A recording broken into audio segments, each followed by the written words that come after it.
Sometimes you wonder why the narcissistic person or the toxic person doesn't like you and you have your stuff together. You got your degrees, you got your own home, your own car, great credit score, clean bill of health. People like you, nice looking, decent looking, whatever, decent body, doing good, right? Happy person, blessed. People in the church love you. You wonder why the narcissistic person just like want to make you feel like they don't choose you or they don't like you. They won't come out and tell you. But a lot of times when you meet people like that and you got your stuff together, it's because they're jealous of you. It's also because they can't do anything for you. They don't think they can do anything for you. See, narcissistic people have to be the one that's winning all the time. They have to be the one that gets all the attention. And you show up together, well put together, educated, great job. People like you, people love you, people celebrate you, people letting you know in front of the narcissistic person they don't like it. So what they'll do, they'll slowly chip away at all of your achievements, everything that you've done. They'll slowly chip away at the strong friends that you have that are making you feel good, that are calling you, that are visiting you. They'll slowly chip away from your accomplishments, the people that are coming around, the people that see you, the people that appreciate you. They will slowly chip away. And what happens is the biggest mistake you make is to make yourself small. The biggest mistake you make is to stop being moving forward. The biggest mistake you make is to stop growing in life. The biggest mistake you make is to slow down your life and start giving them more into their life. They don't appreciate you paying into their life. What they appreciate is the fact that you're starting to give up on yourself and give them more time to put them before you. That's what they do. So a lot of times narcissistic people are jealous of your success. They're jealous of the people that love you. They're jealous of what you've been able to do in life. They are jealous of the community that cares about you. Yeah. And they don't like the fact that they cannot do but so much for you. And the little things, what they don't know is that the things that they can do for you is the small things. Is love you, so you be respectful, spend quality time with you, and be by your side. Because they don't think that way. They think about superficial things. They think about shallow things.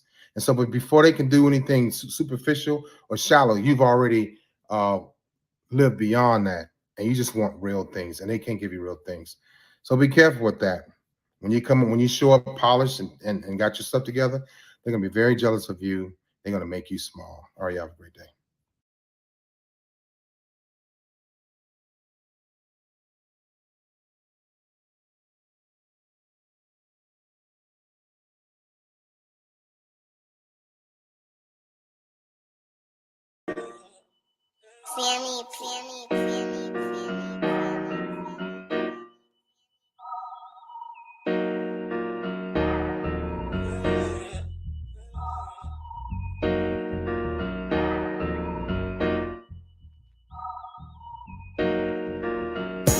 Dear God, please don't let me relapse and return to the evil that men do.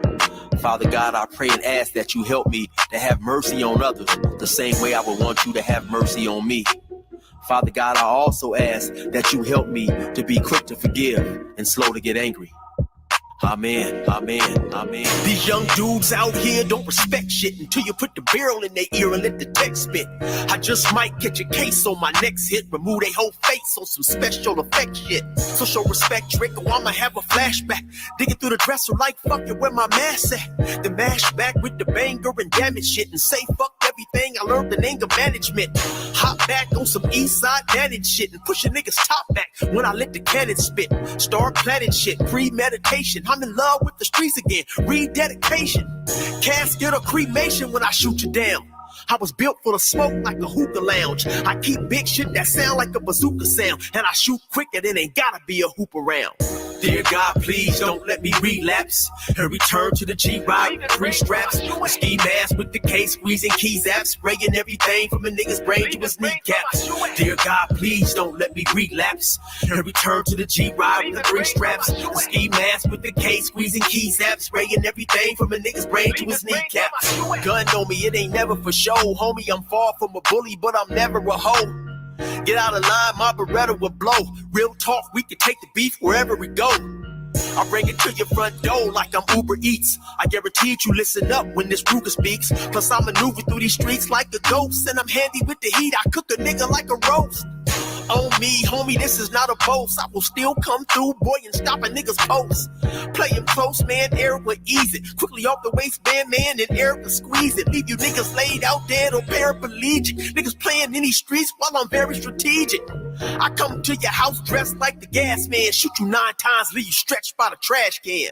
Dear God, please don't let me relapse and return to the G-Ride with 3 straps. A ski mask with the K squeezing keys apps, spraying everything from a nigga's brain to his kneecaps. Dear God, please don't let me relapse and return to the G-Ride with 3 straps. A ski mask with the K squeezing keys apps, spraying everything from a nigga's brain to his kneecaps. I don't put shit on Facebook, I just holler in person. Put the pistol in your mouth while you holler in person. All that shit you kept rehearsing and put on your live, got your clap with the big 4-5. You bitch nigga, if you tell me to pull up, I'ma do that. That nigga who was whooping first nigga that I shoot at. Ski mask on my face, bystanders be like, who that?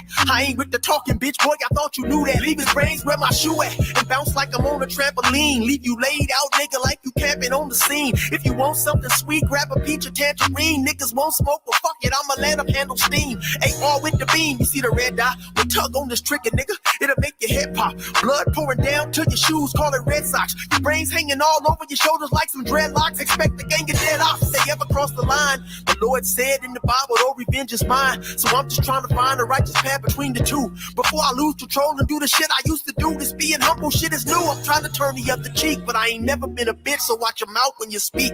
Your mercy's what I seek, so I pray on bended knees. Don't let me get the K with the extended clip and squeeze. Lord, please. Dear God, please don't let me relapse and return to the G-Ride with 3 straps. A ski mask with the K squeezing keys apps, spraying everything from a nigga's brain to his kneecaps. Dear God, please don't let me relapse and return to the G-Ride with 3 straps. A ski mask with the K squeezing keys apps, spraying everything from a nigga's brain to his kneecaps.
I can hear myself. Thank you, Patrice. I can hear myself in the headphones, but I couldn't hear. Shout out to Brother Eric. It's a good dude, man. He is gave us this music, man. Let us use this music. Better known as 16 to Life, better known as Chill. Go check the brother out. He's a good dude, man. Go subscribe to the brother. If you feeling him. If you're not, you're not. But if you are, at least get a brother a chance, man. We got to give each other a chance at least, right? All right, let's see. That's Brother Eric. We can pull him down. All right, y'all. Let's check everybody in real quick, and then we got people backstage, man. We got to get to our people backstage, man. All right, let's check everybody in the chat in real quick, man. First of all, first person up to bat is Brother Von Bryant. Says, greetings everyone, peace, joy, and grace and abundance. Oh man, Von be switching up on us, man, but that's how you walk into a room, man, bringing goodness into the room with you, man. Shout out to Von Bryant, man, another soldier for the Lord, man. Shout out to Von, good brother, man. Glad to have you in the building, my brother. Who else is in the building? OG Patrice is in the building, man. OG Patrice is in the building, and she'll be up here shortly, man. So don't go away. Don't go away. Plus, our special guest is here, man. Don't go away. You're going to drop some more jewels on you. You dropped some jewels on us last time. Man, Patrice did a good job on this series, man. I mean, Brother Leon dropped some jewels. Terrell dropped some jewels Sunday. I mean, man, it's just been a great series, man. So shout out to her, executive producer, EP. Shout out to her. Who else is in the building? Sister Annie's in the building. Excuse me. Y'all got Leon coming back. Excuse me. I'm coming. I will be there, right? I'm going to stop cooking this pasta. I'm going to go see what Leon talking about, right?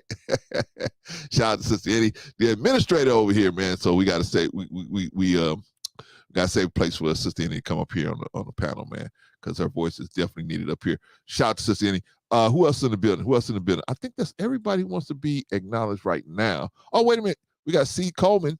Shout out to C. Coleman. Said hello from the SIP, whatever that is. Shout out to you, C. Coleman. Glad to have you in the building. Glad to have you in the building. All right. Without further ado, I'm going to bring up the executive producer, EP. That is OG Patrice. Shout out to OG Patrice. How you doing, sis? I'm good, brother. Can you hear me okay? I think so. Yeah. You are sound a little far away. So you might want to get a little closer to the mic. All right, let me bring a little bit more volume in. How's that? Is that better? That's a little better. A little better. Can you hear me now? Oh, okay. Patrice says the SIP is Mississippi. All right. Hey, I'm a Los Angeles kid, man, so I don't know nothing about the SIP. I don't know nothing about that, right? Yeah, but if you're talking about the hub, I know what the hub is, but I don't know what the SIP. Listen, the SIP is Mississippi. You know that M-I, crooked letter I, humpback. Yeah. It makes sense. Yeah. Makes sense. I just don't know nothing about it because Yeah, and that's my beautiful cousin. That's my beautiful cousin, by the way. Okay, that's your cousin. So shout out to C. Coleman in the building. Shout out, cousin. Yes. All right, Patrice, would you like to do the honors of bringing up our distinguished guests, or would you like me to do it? Since you are the executive producer of this. I will do the honors. Yeah, okay. I will do the honors of, first of all, welcome everybody. Salute. Thank you so much for joining us again of another episode of our Narc Series. And we have, again, none other than our brother Leon R. Walker Jr. back in the building with us. He's going to help us complete this finale out. This series about narcissism. He is someone that is a diagnosed. He's been diagnosed with narcissistic personality disorder. And this is our third or fourth interview with him doing this Narc series. And I am so honored. Yeah, I'm so honored to have this brother. So yeah, absolutely. We're going to get more in depth to talking about narcissism, his experience. Today, guys, we're going to give away the book. We're going to give away one of Brother Leon's books today. Yeah. So pay attention to the conversation because the question may be in the conversation. So pay attention. All right. Without further ado, guys, I'm going to bring up none other than my new adopted brother, Leon R. Walker Jr. in the building. Let's bring him up. What's going on, Brother Leon? What's going on? How y'all doing? Clarence, how you doing? Hey. Patrice, what's up? So far, so good, brother. Glad to see you again, man. Glad to see you as always. No doubt. So the thing is, man, I'm glad you're here for a couple of different reasons. One reason is, man, this girl will not leave me alone. We got to have Leon on. We got to have Leon on, man. We got to bring Leon on. I said, okay, Patrice, he going to be. But she like, man, hey, we got to do Leon right now because Leon's about to go on this world tour. And so we got to bring him in before he gets rolling, man. So without further ado, I'm going to let Patrice start us off, man. And you know how I do, man. I just jump in there when I get a minute there. So Patrice. Absolutely, brother. Again, yes, welcome. Can you hear me? Can you hear me? Yeah, we good. Okay. All right. Okay, because I got the earphones on, so just let me know if I'm okay. Too Yeah, loud you sound you're coming in great. Good. Okay, awesome. So Brother Leon, without further ado, I want to jump right into it. You have been on this journey with us for 2 weeks now with our Narc series and talking about people that suffer with narcissistic personality disorder, as well as we've also had someone that is a survivor of a female narcissist. So I want to get more in depth with you today, brother, if you don't mind, on your career, because we know you've had a successful career. You retired from the Navy. So I want to get more into that, talk about more of your career, and talk about more of how the trauma that you experienced created your narcissistic personality disorder. Yeah, for sure. Okay. Which one? So Go whenever ahead. you're ready, take us down a journey of take us down the journey of whichever one you feel comfortable with first. Do you think going into your career and then going into the trauma, or the trauma into the career? Because I No, kind of think since your I do the trauma. trauma started early on, it probably would be better to go into the trauma part. Okay, sounds good. Yeah, You got the floor. so what happens to narcissistic people is that your identity is taken away from you as a child through neglect and abuse. And through neglect and abuse, through being bullied, being molested, being raped, being beat up. I was never beat up, but I was bullied, I was molested, I was forgotten about, I was shipped to go live over here. I cried a lot, I wet the bed a lot, I had a lot of fears. So when kids are seeing these things as a child, you lose who you are. I had no identity, and I had addictions at a young age. I didn't have any drive. I didn't have any ambition. Um, I was jealous of my siblings. I was scared of my dad. You know, something I never talked about. This is my first time saying it, but I knew as a kid that I was more like my mother than I was like my father. And that scared me because I'm like, man, am I thinking like a woman? You know, am I crying because I'm going to be a girl? Am I afraid to fight because I'm a girl? I used to think that a lot. And I used to look at my father like, man, how come I can't be tall? My dad was like 6'1", 6'2", and he had muscles. And I was like, I want to be like my dad. But I felt the I felt the my mother's genetics taking over me. I was lean more to my mother's side than my father's side. My mother's parents were both little. They was little mean people. My grandmother was mean as hell. My grandfather was mean as hell, and they were short. My grandfather was like 5'4". My grandma was like 5'2", and they were little people. And he smoked cigarettes, and he was just mean and nasty. And I felt myself being mean and nasty and short, and I didn't like it. And I wanted to be tall. I wanted to have muscles. I wanted to look good like my dad. Everybody on my mother's side lost their teeth. And I'm like, dang, I saw this as a kid. I knew that moving ahead, I was going to be short, mean, I was going to get bullied, and I was going to lose my teeth. And so Wow. narcissistic people, for me, I caught on to these things as a child. I saw my mother get beat up. I saw my mother get her teeth knocked out.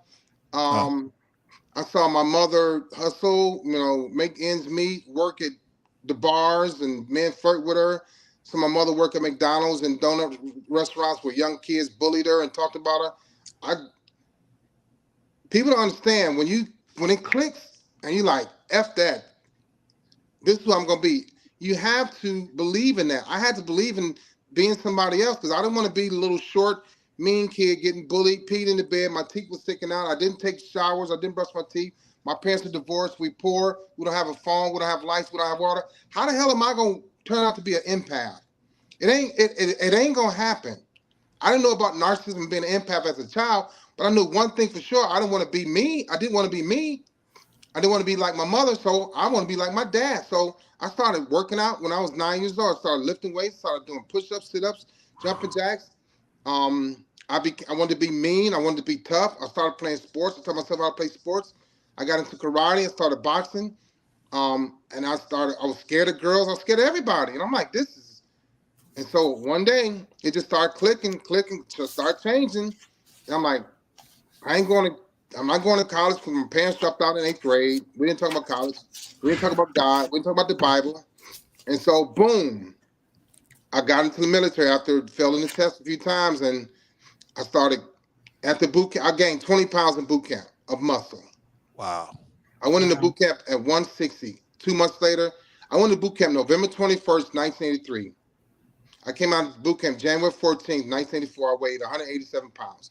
I gained like Wow. 80. I gained 27 pounds of boot camp. I was like, I went home. I had muscles, and I had wavy hair in high school. I was athletic in high school. I was still kind of small, but when I started putting on weight, and girls started being attracted to me more and more, and I went in the Navy. And I had money. And I was traveling, and I was around grown men. When I Yeah. went in the Navy, you smoked cigarettes, you smoked cigars, you drank liquor and beer at 18 years old. Right. Right. So let me set the tone of what you just said all together. So people that's just joining us for the first time or people in the chat need to understand how narcissistic personality disorder is created.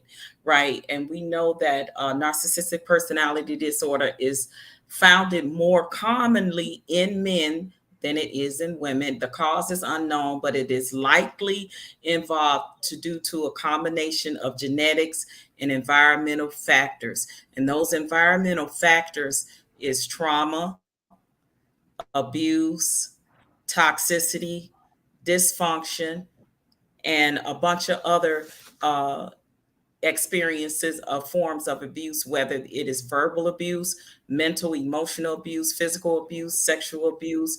And you've experienced all of that, being bullied, being afraid uh, early on in your age. And that set a tone in your mind of knowing that you did not want to be like your mother, who was short and timid and small and an empath, and you saw her as someone that was more weaker, the weaker vessel, as opposed to your dad, who was tall and big and strong. So in your mind, early on, you started to compartmentalize that and wanting to be outside of who you truly were. You knew that the people on your mother's side was of shorter stature. They were mean, but you knew that you wanted to be like your dad. Did I hit Yeah, that? but right, you got it perfect. But I also started liking to be mean early on. Right. It was like, Oh, oh, be short and nice. That don't go together. right. So I'm 5'9.5". I might be 5'10.5" with Timberland boots, but I got over the short part. But I wasn't short like my grandfather. But I went. I started liking being mean. I saw my grandfather be mean. I saw my dad be mean too, and I was like, scared me. But I'm like, oh, I can be mean too. Right. And things also play a factor in early on too, is watching all the toxicity and abuse, not just that happened to you, but also happened between your mom and your dad. Seeing that your mom, was physically abused. You saw your mom get her teeth knocked out by your brother. You see your dad, who is a functioning alcoholic, coming home from work, he's drunk, whatever experience goes on between your mom and dad. So all of that played a part in how young Leon compartmentalized all that trauma, all that dysfunction, all that toxicity, all of that abuse. So early on, when we are young and our brains are not fully developed, then you, as a child, you don't know what to do with all of that trauma that's happening to your brains. You don't understand it. So the brain has a way of kind of naturally protecting itself or compartmentalizing things. And as we are children, as we growing up, this is exactly what's happening. So instead of you being in a productive environment, which a lot of us, in that are African American, that grew up poor, that grew up in urban communities, that grew up, where no matter where you were around the world, you saw some kind of trauma, some kind of dysfunction. It was either in your family directly or either it was indirectly, but you saw it, you witnessed it, and then some of it may have happened to you. So when you were young or coming on up as a teenager or so forth. So now you're growing up and you want to be this big, strong guy. You know you're not going to be tall. So you got to take what you have and say, okay, well, at least I could be strong and I could be mean. I might not could be tall, but I could be strong and I could be mean. And I like being mean. And mean is what's gonna make me feel better about myself, because I don't want to seem weak. I don't want to seem docile. Is that correct? That's 100% correct. And I adopted those traits. That's why we don't talk about this enough. Narcissistic people become a person that they don't think that they can become. Then you become that person, you gain mental strength. You gain confidence. You gain self-esteem. It's like, oh, if I can do this, then what else can I do? But it didn't have to always be negative, but it was for me. So I had to protect my heart. I had to protect my just myself, my spirit. And so I started liking, and then I'm like, okay. So then I became very competitive. If you were to look up traits of narcissistic people, most are be highly competitive, very competitive, highly functioning people. And so I couldn't get away from it because I was winning. I was being awarded and rewarded, and it felt good to just to rub it in people's face. I think that part is especially more common in overt narcissists, in Right. grandiose narcissists, right? More so. Yeah. The coverts seem to be a little bit more like, woe is me, life kind of did me bad. They use that aspect to to grab their supply. Right. You, however, you are an overt with grandiose, if I'm correct. Is that correct? Yes. Very So, much. okay, so that came with all the accolades that you were getting once you were in the service, and wanting to constantly compete with other people, maybe even compete with yourself more, just to see how higher you can get, how how many more accolades you can get, just so you can have bragging rights, you can appeal to women and things of that nature. Right. Yeah. Oh, yeah. That was all. I was all about that. And so most narcissistic people are very social. Uh, at least for me, maybe not the coverts, but malignant and overt. Yeah, and probably communal narcissists have to be very social and in the know, and around where Yes. people going to be stroking the ego. Yeah. Absolutely. And the grandiose part of it is the bragging rights, right? That you get to brag Oh about. yeah. Look at what I've done. Look at me. Oh yeah, yeah. It was like then I would try to act like it didn't mean nothing, but it meant the world to me. I had to have those external motivating factors. I had to have it. If I Yeah, didn't, and I then felt the like a failure. competition. Yeah. I'm sorry, go ahead. If I didn't, I felt like a failure. Yeah, and then the competition, like I said, you were competing with other people or competing with yourself. Well, look at my house. You bought that house, I'm gonna buy a house bigger than yours. You bought that car, I'm gonna buy a better looking car than yours. You dress like this, I'm gonna dress better. You wear that cologne, I'm gonna wear, more expensive Hmm. cologne. And it goes on and on and on. And people need to realize that that is how that monster called narcissistic personality disorder is created. Now let's talk about, now you're in a service Wait, again, wait. and Patrice. sure. Let me can I Uh-huh. ask him a few questions? Because we're where Absolutely. we're at right now. I just want to make sure we Mhm. cover this. So the first question is, Absolutely. uh, um, Leon, how? Okay, so you described this really difficult childhood, very difficult childhood. Now, for those of people that are listening, how did your parents get to the point where you had such a difficult childhood? How did that happen? You said already they neither one of them finished or went past the eighth grade, right? Right. Okay, so what led up to this difficult lifestyle that in your opinion? So, in my opinion, it started spiraling out of control around the. It had to be. It went down when I was in the sixth grade, so it probably started spiraling out of control, maybe the fourth, fifth grade. And my parents were beautiful people. They took care of us. We had clothes, we had food. My father provided. My mother was a leader. Strong parents, and I knew what stuff was going on because my parents used to argue, and my dad would come home and we'd be in the backyard playing, and the kids would start disappearing when he could pull up in the driveway, and he was drunk a lot. My father was a hell of a dude, but he was drunk a lot, and I was like, man, this is killing me. I started off. I didn't love my dad. I started off being afraid of my dad. And I thought that was respect. So I wanted people to be afraid of me too, because I knew how it made me feel when my dad walked up like stunning and like rah. So if I walk up like rah, I already knew how people feel. I was on both sides. I was on the side of being intimidated. I was on the side of intimidating. So I was on the side of intimidating, being in the military with rank and size and being mean and pissed off. I knew how that person felt when I was in front of them, because I was that little kid. I was that young adult. And so my parents, it started unraveling. I was probably 9 years old. And the divorce hit. I was 11, and it was on and popping, and that was it for me. I didn't want to love nobody. I had no empathy. I didn't cry anymore. I stopped taking baths. I stopped brushing my teeth. I was a monster, and I knew it, and I loved it. I was dirty, but I like it was survival for me. So Right. survival of the fittest, and mentally I was unfit, but I was strong in the streets.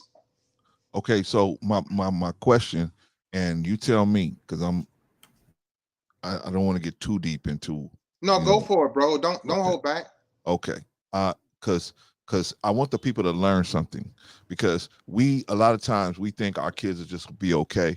We just give them food and water, and so, but there's a lot more that has to go into it than just that. So Absolutely. I want to show uh that what the situation that was going on with you, how that can develop into having a person develop into a narcissist, how just that can develop a person, 20, 30 years later. I see it right now, and kids in my Absolutely. family. I see it right And now. before we say that, can we have Vaughn or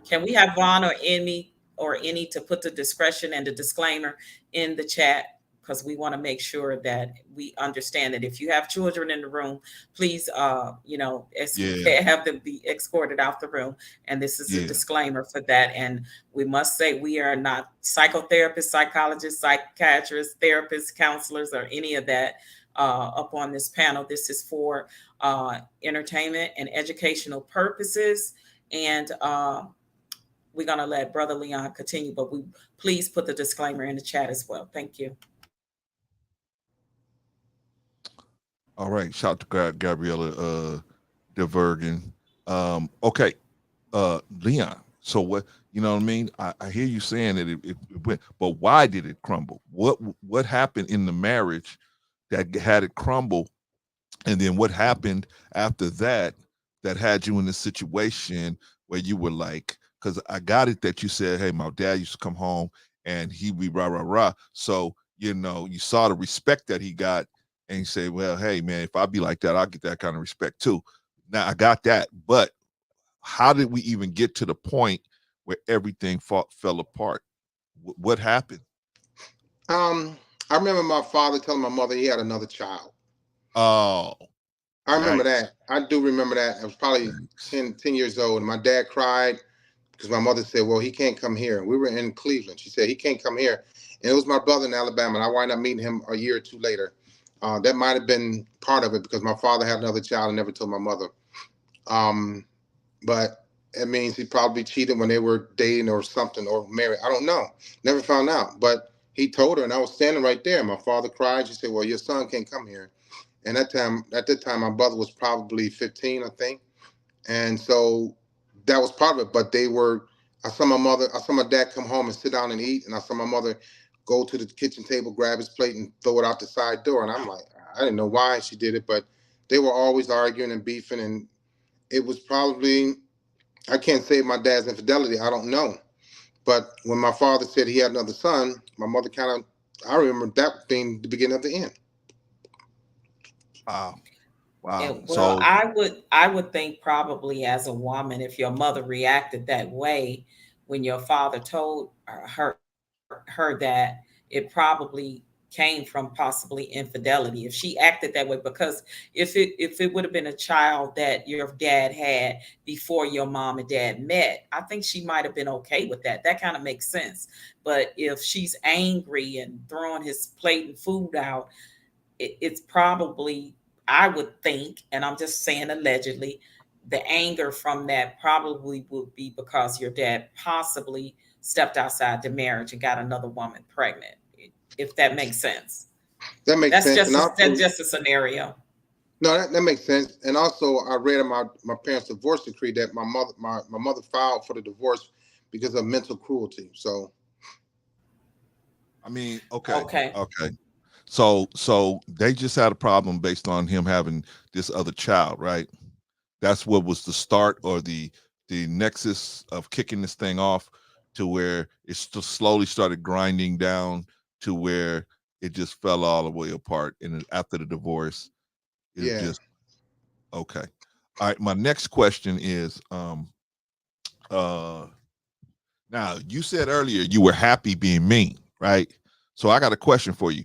Were you happy being mean, or were you happy that the meanness was protecting you from being bullied and et cetera, et cetera? So you understand the question, Leon? Yeah, so it was both, because when I saw what being mean did to people, it felt good to see people curl up in a ball, crumble, and cry. But it was also protect, and I knew this was a way to protect me where nobody was going to bother me. In the military, the more rank you get, the more responsibility they give you and a pay raise, and you change items on your uniform. So it came with respect, recognition, pay raise, a reputation too. I wasn't always mean, but I knew that I could be mean, and I enjoyed making people cry. So yeah, it was protection, and it felt good. It was both. Was it the control that, because when you making someone else cry, when you can change a person's state, that's the ultimate control, right? I could Right, take your state and change it from happy to sad, or sad to happy, or whatever in between. That's the ultimate control over a person. You can control their right, state. right. And was it that gave you the happiness that you could control their state, or was it that you could make them feel bad? You Both. understand the difference in the question? Yeah, yeah, both. But it was Okay. both, because It was I both? was. Okay. Yeah, because you got to think about it. I'm manipulating a physiological mindset, right, right or wrong, Correct. Correct. right. Changing their state is physiological. So I knew what I was doing when I was doing it. Okay. So it was both. It felt good to see people cry. It felt good to see people uh, upset, and then they couldn't do anything about it. It was power. There we I go. would, That's the I would, power. I would, I would definitely say control and manipulation, and being able to know that you can make someone do that. That's a sense of power, right? And Mhm. and narcissistic people love being in control, love having power, and they are master manipulators. So Right, again, all three of those factors are included in the personality disorder of a narcissist. So definitely. And let's talk about the not having any empathy, why you were doing these things, because hmm narcissistic people also, that is like the number one trait that I think a narcissist have, is they have no empathy for the people that they hurt. right, right. And so, why would I take away from the whole scenario that I created? And I created that scenario for me to be in control, to be dominant and in charge, and to hurt people. So empathy, I don't have time to worry about empathy and why you crying. I don't Good understand how you point. feel. Good You point. shouldn't have pissed me off. So now you understand how I feel when you piss me off, when you do what you do, and you won't do it again. I know this sounds evil, but that's how it's not just how it was, but that's how I was thinking. And so you know what that stems, do you know what that comes from? Where? Insecurities. Insecurity. Yeah. Yeah. That's why little people are mean, because they're insecure. That's why little people in the military are mean and with rank, because they're insecure. Because outside that rank, somebody would tear their little butts up. Uh, I wasn't a little person, but I was insecure. And so I hid behind my rank. I hid behind my mouth. I hid behind my vicious mindset. Yeah. And then when narcissistic people are called out, you know what they do? They get upset. They get angry because now they can't defend themselves when they caught lying and cheating and stealing and all of that. It's like, well, Leon, why did you cheat? And what do? They get mad and defensive. It's your fault. I wouldn't date nobody else. You would have gave me what deflection. So they go to deflection, right? And then what happens is the women get mad and they become hurt and they cry and they give up. If you just stay on where you are with the narcissistic person, they're going to give up. They're going to give in. They're going to run and smoke, drink, go watch porn, go cheat, go drive away. I was a runner. They run. That's why I know how to deal with narcissistic people. You sit there in front of them and you hold them accountable before they start tap dancing and sweating and swearing and then getting loud and cursing. And you just maintain your composure, but most women don't do it. yeah. Well, Go ahead, and Patrice. speaking from a woman's point of view, most women don't do it because most women are emotional by nature. We Yeah, just are. because y'all want to sit there and fix it, and baby, let's not go to bed. Let's not go to bed, man. And I want to go to bed, man. I want to punish you. Right, exactly. And a lot of women, because we're emotional, we also a lot of women are empaths too, unfortunately. So we feel, and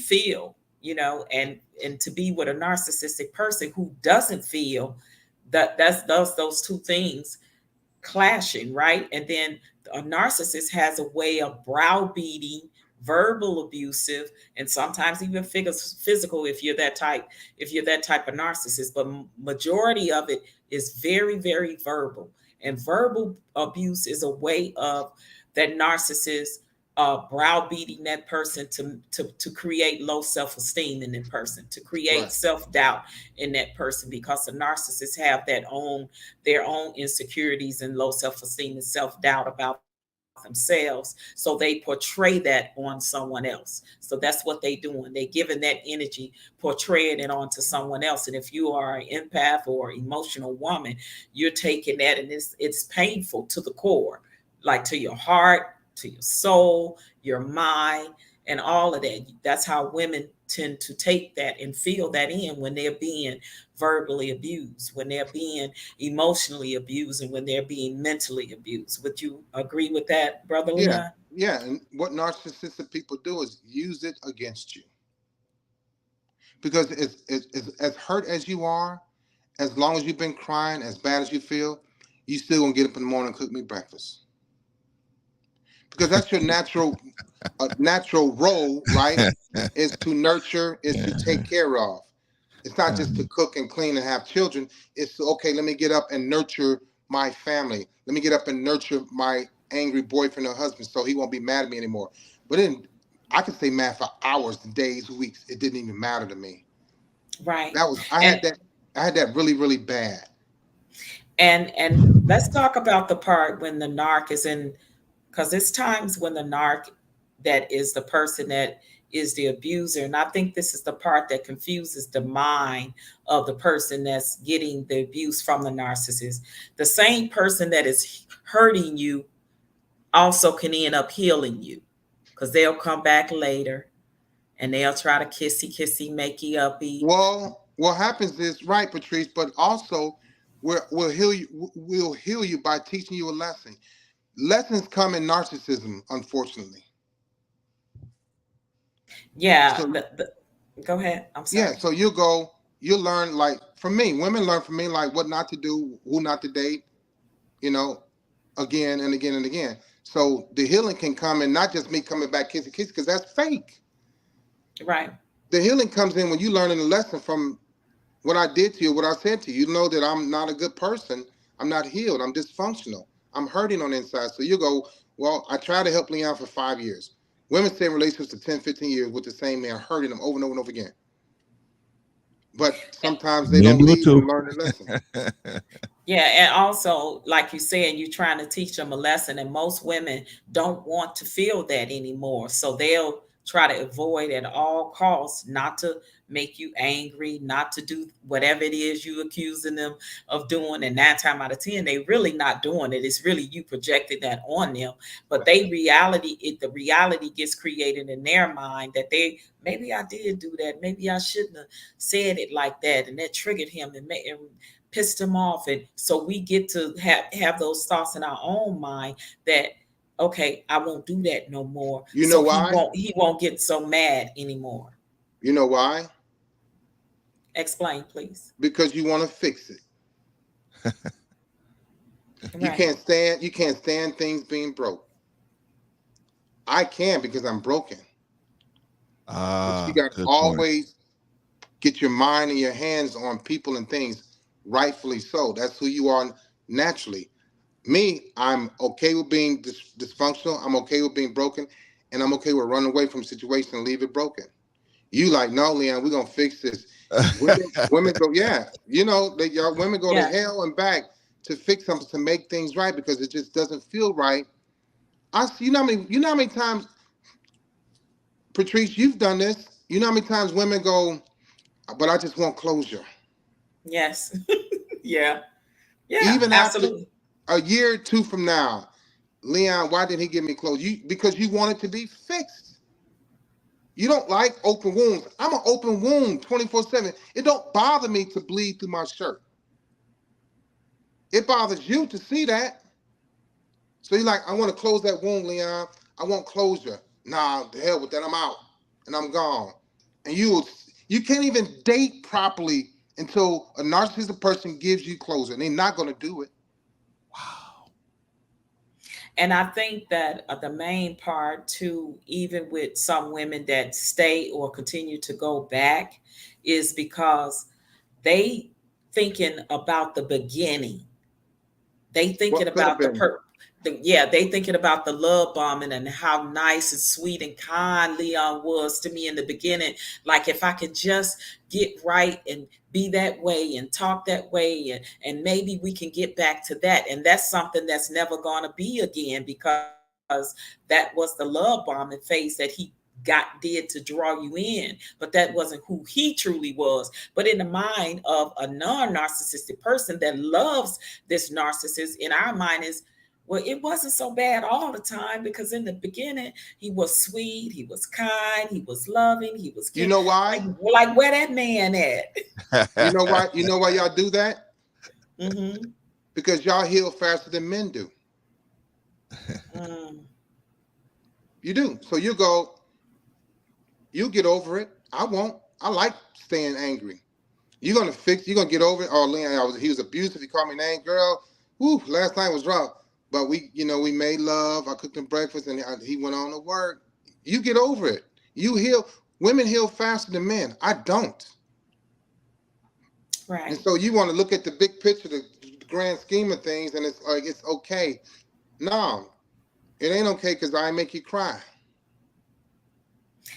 Now let's talk about you in the service. You got all these accolades, and now that attracts women, right? That attracts women. And now here, young Leon is with all the accolades in the service, making all this money and all of that. And now you're attracting the women 40 going north. What what made in your mind as a person that suffers with narcissistic personality disorder, what made what makes the supply for a narcissist, if that makes sense? Like, is it the just knowing that you could conquer?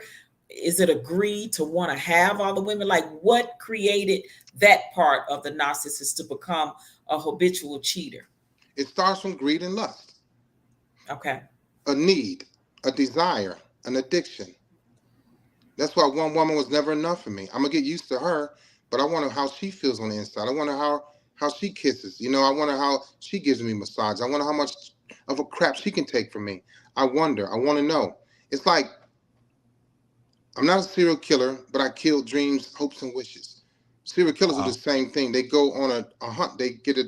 I get a euphoric feeling out of having 3 or 4 or 5 women and being able to maintain them. Whether I maintain them or not, it didn't matter. I'm gonna lie to you either way. And if I lie to you, you stay. That means I'm not lying to you. Or maybe this is who you want. And they call me crazy. The more they call me crazy, the longer they stay, the crazier I became. I got a question, My Leon. gosh. I got a question, man. All right. So when you now you know that, like you said, you're going to absolutely just step on this person. This person is just a toy to move on to the next person. Actually, they're just a toy in your life. Now, not you personally, but I'm just saying in a narcissist life. In when you actually use the person and you see that their heart is broken, is there any do you have any bad feelings when you're walking out the door, or you just like you just step right over them and No, go to no. the next one? When I walked out the door, I couldn't connect with any bad feelings because that would make me want to come back. uh And so when I made up my mind to walk out the door, I did it with the mindset that she's gonna have to come and get me. mm, It's her fault that I'm walking out. Everything was her fault. It was never my fault, of but it was course. my fault. Right. So Right. I'm not gonna I'm not gonna look back and hug you and kiss you and you cry. It's over. I want you to hurt, and then I want you to not be able to date again until I'm ready to come back Wow. and be around you again. Right now, a lot of times I did it because I wanted to go date somebody else. In my mind, when I walked out the door, we broke up already. uh So I'm single. Right. Okay. Okay. And also I had another question, man. Now you were talking about these fixer women, right? These women that's these construction workers, right? They want to come in and I call it the conversion method, but they want to fix you, right? So uh we were talking about this with the other brother Terrell on Sunday. Did you see these kind of women? Like, could you recognize this in women?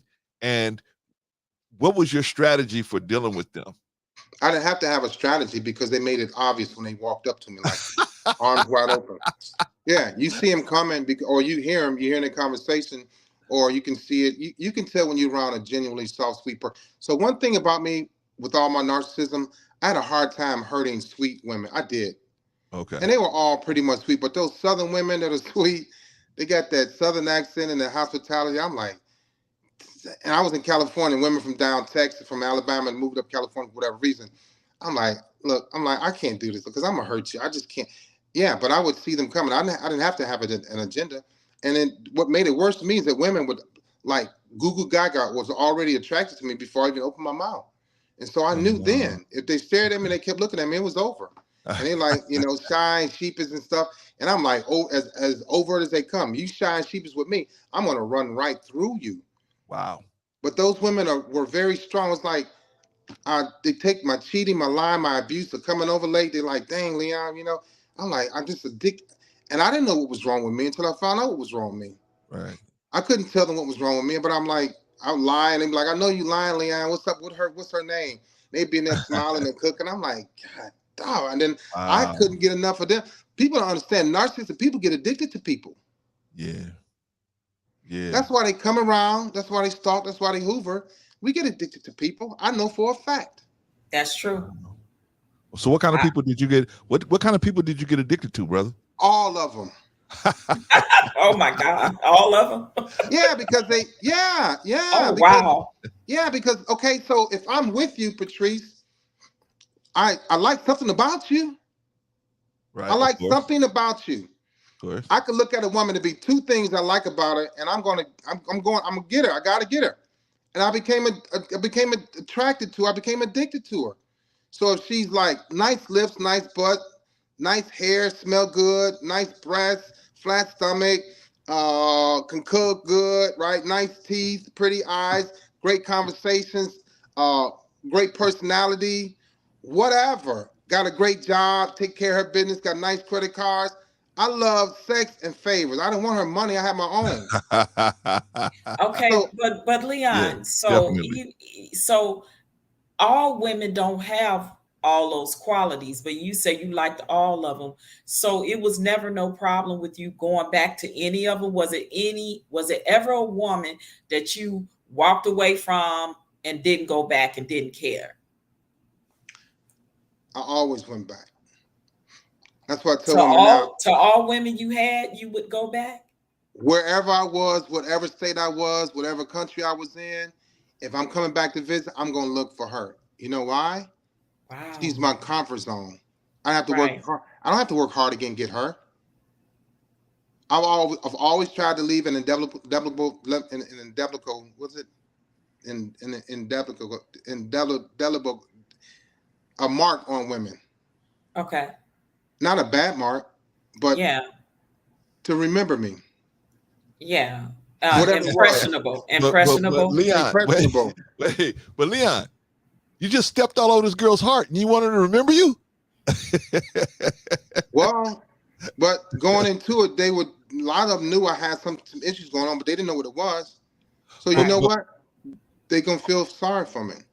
But my point is, okay. So, okay, this is going to transfer me into another question. So my point is, do you want them to remember you so that the door is open because they obviously got something that you liked about them and you may decide to go back and tap in, or is it just, you just want them hurt so bad they remember you? No, it wasn't the hurt so bad. It was a little bit of both, but it was more like I mentioned a minute ago to Patrice that it was something attracted to. I was attracted to with all of them. They all had something that I was addicted to. Right. And so the ones that were really hurt, I would go back like, I know I feel bad, and now I don't want to start over because I'm going to leave you again. But we started over, and I wound up leaving her Oh again. man. Oh Yeah. my God. Now I see, and this goes to show the differences in the types that I'm learning too, because I know that there are some that when they run away, whether they run, if they run, sometimes they may come back.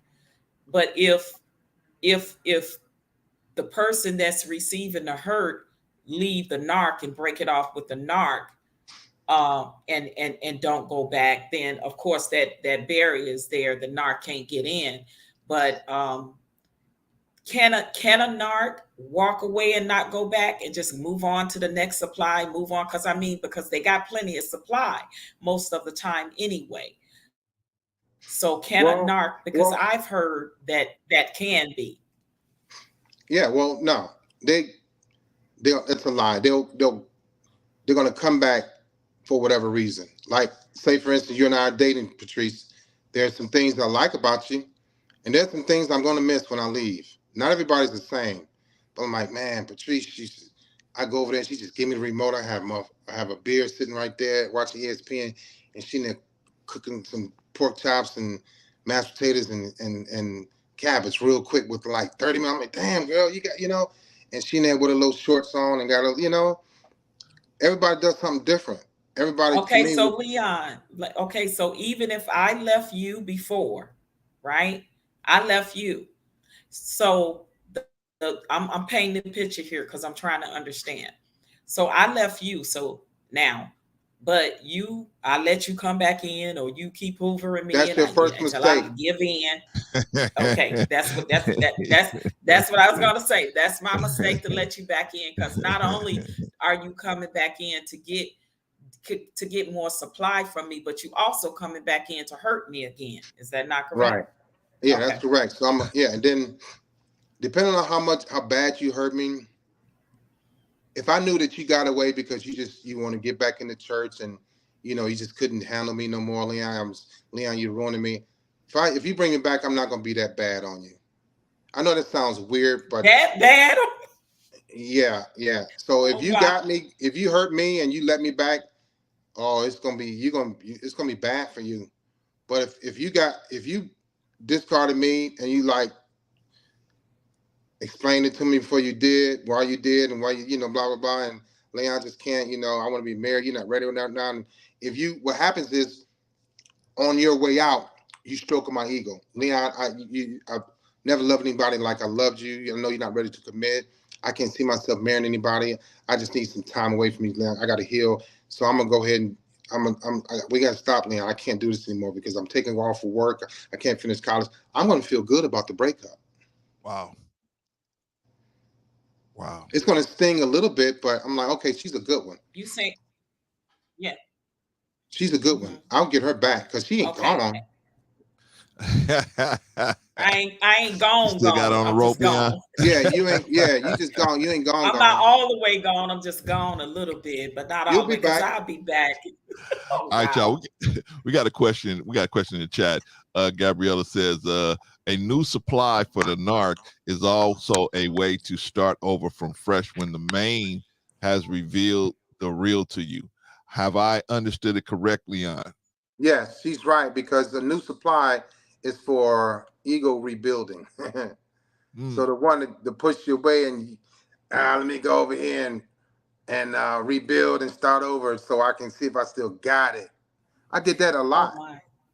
So that it's almost like narcissists are like vampires, right? Like, you know how a vampire, once they Mm-hmm. bite their victim and suck the blood out of them, and they get the nourishments out of that person and get what they want, they have to replenish again. So they go out and they seek whom they devour and Mm-hmm. and bite somebody else. So it's like you need a new supply all the time to energize yourself up, because narcissists are very impulsive and they get bored very fast. Yeah, very impulsive, get bored very fast. Get a euphoric feeling out of conquering another woman. So it was like, wow, she has my attention. And once I start feeling like I don't like her, it could be something she said, something she did, I'm already checking out.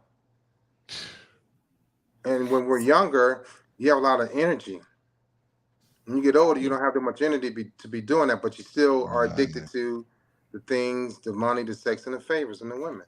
Now I got to Right. ask you this, Leon. I'm gonna get a little bit more deeper into because I know you said you were addicted to porn and you got addicted to that very early on. Now, did you ever fantasize in some of your relationships with those women, or have those some of those women to act out any of those sexual performances that you fantasize about in when when you were addicted to the porn? Yeah, that's why I cheated. One of the reasons why I cheated. Because if she said no, I'm like, okay, all right, I'm this. So narcissistic people, for me, once I locked on to an idea, it didn't go away, and I knew that I can find somebody to do it. Yeah, normally women that were dysfunctional and broken like me and dangerous like me was all about that fun. They might have been narcissistic too, but never diagnosed. I know we can fantasize all day long, but with me bringing her fantasies to life, that means she's gonna fall in love with me. I was all about women falling in love with me through sex and being experimental. One of my traits is being very experimental. So if one woman didn't do something, she would have a line that she would draw, that something she just wasn't going to do. You went to the next woman I'm that not would doing do it. that, Leon. What kind of a girl do you think I am? Right. And Right. then So if you she, you would go yeah, to and the then one that would. right, and then if she said she wouldn't do that, and then she did it, oh, it's gonna be bad for her either way. She never gonna hear the end of it. All right, it's gonna be bad for her either way. Either she's gonna not do it, and I'm gonna find somebody else to do it, or she's gonna do it, and now her mind's gonna be warped like mine, and she's not gonna be able to handle it because I can handle it. It's new to her. It's old to me. Right. So that's what I was going to say. So in that act, um, with the women, do you think that you probably did damage women in that way, warp I didn't women? at the time. I didn't care to think about I like know, that. I know you didn't care, yeah. But Right. So, has that come back on you at oh any yeah, point in yeah, time? Okay. because I push women to the limits of not to want to stab me and run me off the road and kill me. But Yikes. even that was a turn on to me because it That meant that I was taking them, like Clarence mentioned earlier, that physiological change. I was changing their state, their mind state. right, And it felt powerful to me to be able to take a woman to that mindset and change it and not even care what she was capable of doing to me. I saw one of my cousins do one like that, and she almost stabbed him to death. Ooh. She stabbed him so much in his jaws and his neck, he had to get his jaws wired shut. And he was married. Wow. Her oh name was my, Linda. Yeah, Wow. oh yeah, she my, did. Yeah, I saw the womanizer. I was all about womanizing, but when I saw my cousin get almost killed by a woman, I was like, oh, what did he do? And I knew what he did, but it didn't scare me. But I never Wow. forgot about Linda. She was a small lady, but she stabbed him. Cha, cha, cha, cha, cha, Did she cha, go to cha. jail? Yeah, she went to jail, but I don't know. This was back in the 80s, 70s.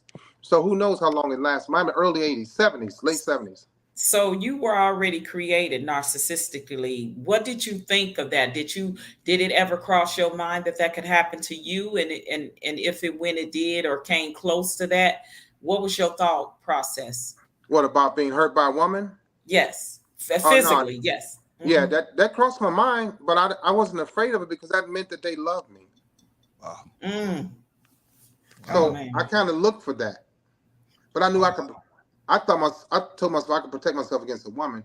She ain't gonna hurt me. She might try to hurt, but one was came and picked me up, and I got in this car with her like being stupid, and we was heading to the lake, a big lake, Lake Erie, Oh, and yeah.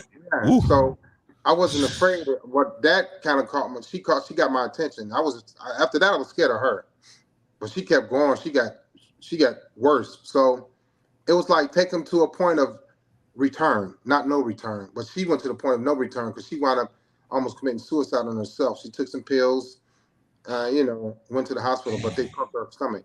But Man. someone would come to my job and with knives and stuff, and I was a recruiter in Cleveland.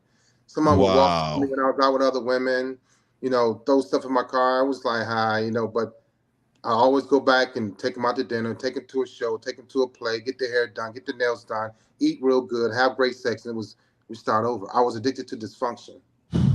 Yeah, and it's that's the thing with narcissistic people is that they create other people in their victims, right? Like because Right. I'm pretty sure it's probably things that these women never probably would have thought they would ever do, to a man that they was in a relationship with.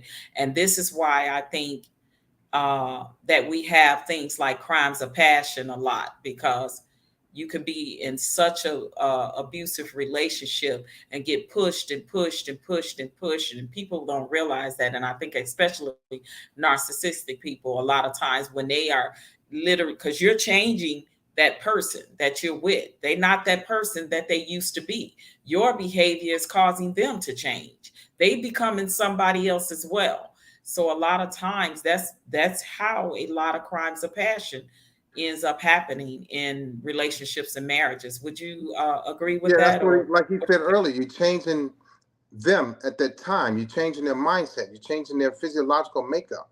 Yeah. And so people are addicted to that. That it was fun for me. I Mm. didn't think about because I was a dangerous person. Danger was normal to me. There was no danger. I'm looking around like, hey, what? Why? How come this ain't happening? But Right now? danger was normal to me. That's why I wasn't scared to fight. I wasn't scared of fight. I wasn't scared of car accidents, fires, explosions. Well, that's supposed to happen in my life. Right. Man. I got two questions. Number one, did you ever, if I may ask, did you ever, because I hear you talk about your mom a lot, did you ever grieve properly for your mom, No, never, Leon? I'm sorry. never did until 2014 Wow. when I went into therapy. My mother died in 2012. Um, we lost touch in 1985 when she started smoking crack. I didn't grieve my mom I didn't know how to grieve until 2014. That's when I lost it. Because I Okay. always blame my mother for everything wrong, but she did a lot right. I'm a, I'm just like my mother. Do you are you okay with that now, knowing that you have a lot of ways like your mom? Are you okay Yeah, within yourself with that now? yeah, because it's why I was successful. My mother was very driven and passionate, so was my dad. But my mother was a multitasker. My mother had a hell of a brain on her. My mother was a deep thinker. My dad was a thinker. My mother was a deep thinker. So I understood people's personalities. Didn't even know how it was so easy for me to understand a person's personality until I went to therapy. I got a gift from my mother, but had been doing it for 32 years before I knew why I was doing it and where I got it from. I didn't realize Right. until 2014 when I went into therapy. And before therapy, I didn't give my mother any credit. I think we None. realized early on, especially as kids, a lot of times we always say, out of rebellion or whatever reason, oh, I don't want to be like my mom, or I don't want to be like my dad, or whatever. And then later on in life, we pick up those traits. Again, this is the natural things that we naturally pick up, and also it's from our genetics as well. We get some from my mom, some from my dad, and it's subconscious, and we don't realize we have them, and we may say, oh, I don't want to be like my mom or dad, and then later in life you find out you're a lot like your mom or your dad in certain ways. So I just thought I'd ask you that, because I know that you said a lot of things stemmed from your mom and how you did not give your mom your credit. And I always wanted to ask you that, were you able to properly grieve for your mom? I know how important that is sometimes when it is kept inside and we don't grieve properly. It's almost the same thing. It's like not getting that closure, I guess, of what you need of getting over something, or being able to move on from something. And because now you're in therapy, so you're able to be okay with it, getting a good cry out, or praying, or whatever it took for you to grieve properly for your mom. And what about your dad? Well, when you don't grieve properly, you don't receive who that person really is. So when I grieved in therapy, She taught me, said, next week we're gonna talk about your mom. I was like, no, oh no, we ain't going there. Because I was angry. I didn't want to cry. But then I went in there because I liked my therapist. She was nice. She allowed me to open up. I was like, okay, boom. I'm like, damn. So I found out a lot about myself through therapy from my mother. My dad was a hell of a man. He was tough, he was rough, but he didn't give up on us. I felt like my mom gave up on me when I was 11. So I had to go live with somebody else. I'm like, Mom, where you at? Where you living at? Oh, we're gonna live in a hotel, me and your brother. Where's my sister going? She's living with Irene's daughter. Where you going? Where am I going? You're gonna live with Irene. Bet. Okay. That's how it was. So I discard, anger, pissed off, dysfunction, mad, abused, neglected, nobody likes me, nobody loves me. The hell with love and the hell with empathy. I don't care about nobody. At that point, moving forward, I was 11 years old. And that definitely was the start of your abandonment issues. That's why it was easy for you to abandon people and just It be was out. these. I'm like, but you put that with, why are you mad? Because I'm walking out. When my mother walked away from me, I didn't cry. Right. So I'm walking away. Why are you crying? Suck it up. I'm gone. I'm out. It's too bad. It's over with. And I move on to the next, because that's what happened to me. I was taught how not to cry. I was taught how to walk away. I was taught how to not have family. I was taught about divorce at 11 years old. I was in a courtroom at 11. I should have been in the courtroom. Yeah. I got a question, Leon, if I can ask real quick. Well, I just want to affirm what Gabriella is saying. Gabriella's saying reaction is confirmation for the narc. Is that true in your opinion? What does that say that again? Gabriella said reaction is confirmation for the narc. In other words, when you do something and you get that reaction, 100%. Yeah, that lets you know you're going in the right direction, right? 100% accurate. Okay. You should write a book about that. Okay. Hey, Leon, I want to ask you a question, man. Okay, now this one's gonna get a little serious. This one get a little serious. Like I said, you guys got the kids in the room. Maybe you might want to hustle them out of there. But okay, so Leon, we appreciate and applaud your bravery for being able to come out here, because most people are not willing to talk about the bad road they traveled in life, man. You only hear about the accolades, and then when somebody they having a eulogy for a person, they only talk about the good they did, right? But they might have 10 more miles of bad road that's longer than the good, right? So, but we appreciate your honesty, man, and coming up here and talking about this stuff. Now, you said yourself that you were a narcissist. You weren't of the violent type. You were just more on the manipulative, mental manipulative type. Okay, so my question to you is, what happens? Because I think all narcs start out that way, where they just manipulating. What happens when they cross that line, when they feel like it's okay to put their hands on someone else to get their point across? What happens to which person? The narc. What happens in the narc's mind when they say to themselves, you know what, I got to go further than just manipulating this person mentally. I have to actually physically force them to do whatever I want them to do. Well, they realize that they're really actually losing themselves, because the first thing didn't work, the second thing didn't work. Now he's got a choker. I don't want to trick anybody, or he's got a slapper, or whatever he got to do to the next extreme, because now he's dealing with somebody that's much more stronger than he thought, or much more stronger than she thought. So to go to the next level and put my hands on, I never did that. I didn't like hitting women like that. Okay. I didn't. But I think we can see that. I think that when they go to that extreme, it's like they're running out of options. So okay.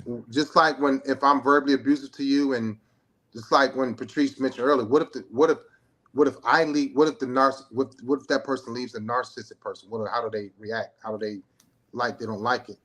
So it's like the next extreme is like, if I can't hurt you or affect you with my verbal abuse, or walking away, or gaslighting, or ghosting you, or hurting your feelings, oh man, I'm running out of things to do to hurt. She's getting stronger. So now I found out that I can't affect her anymore. But when you start abusing people, narcissistic people become addicted to abusing people. So now I can't abuse you anymore. I'm addicted to abusing you. So now I'm left with this addiction. What do I do with it? Go to the next person. Yeah, and also it becomes a little bit more deeper. They go more into the sociopathic mindset and a psychopathic mindset when they go to putting their hands on them and be Right. physically abusive, especially if it starts out early in the relationship or marriage or a little after, they get married. Just say you the guy hide it from you, or it could be female, but in this case I'm gonna say the guy hides it from you, you know and you marry this guy, and then 3 months into the marriage he slaps you for the first time, or he pushes you. The push go to the slap, the open hand slap go to the fist go to all the way to the beating. And now this woman finds herself in this toxic, abusive relationship. Then she may decide one day to get strong enough, and she leaves and she goes and she get an order of protection. That brings on more rage, does it not, Leon? Especially if it's because we didn't really get into the depth of narcissistic rage, because there's rage, and especially in an overt narcissist, a malignant, and then a psycho and sociopathic narcissist. There's a rage that happens that goes overboard into the psychotic or sociopathic mindset, and now you want to physically hurt them and not have them be on this face of this earth anymore. You want to unalive them. You got to order protection. She's blocked out all barriers, no contact, cut you off of social media, changed her number. She may even move to another city or state, right? Plus, she got to order protection against you. And in your mind, now you enraged because you cannot have any contact, but you find some kind of way. You find out where she lived, where she moved to, where she worked now, her new job. She may have changed all of that. And that's when it goes to that next level of that type of abuse. Would you agree to that, Brother Leon? Yeah, because they're now the act or the fact that they have lost control is quite obvious. And so they don't like losing control. They don't like being on the outside looking in. And then they swear, now you got somebody else. There's another man that took you away. So they lost control and they lost power. I got to go in 2 minutes, Patrice. But okay, and don't want nobody else to have you too. Yeah. Oh yeah, that's big time, huge. Yeah. All right, man. I had another question I want to ask Leon before you go. Okay, Leon. So we talked about all these different things, but how does the person get the power back from the narc?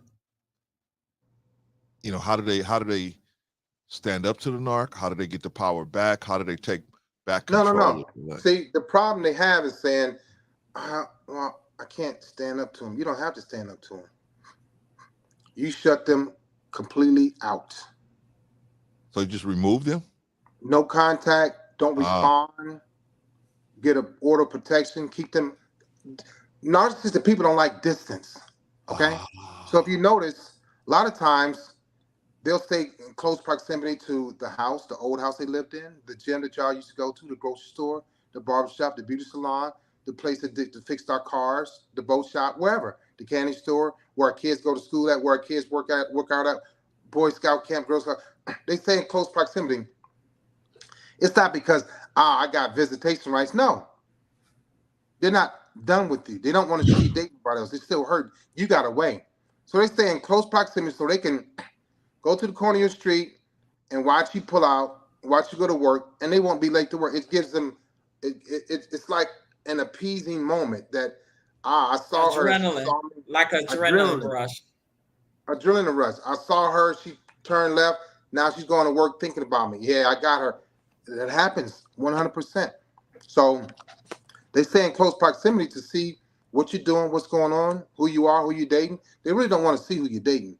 But they want to know, they still have some type of tabs on you, so they can still emotionally disturb you by popping up or being around. Because if you take the kids, our sons, to karate on Tuesday nights at 7 o'clock, I can show up there.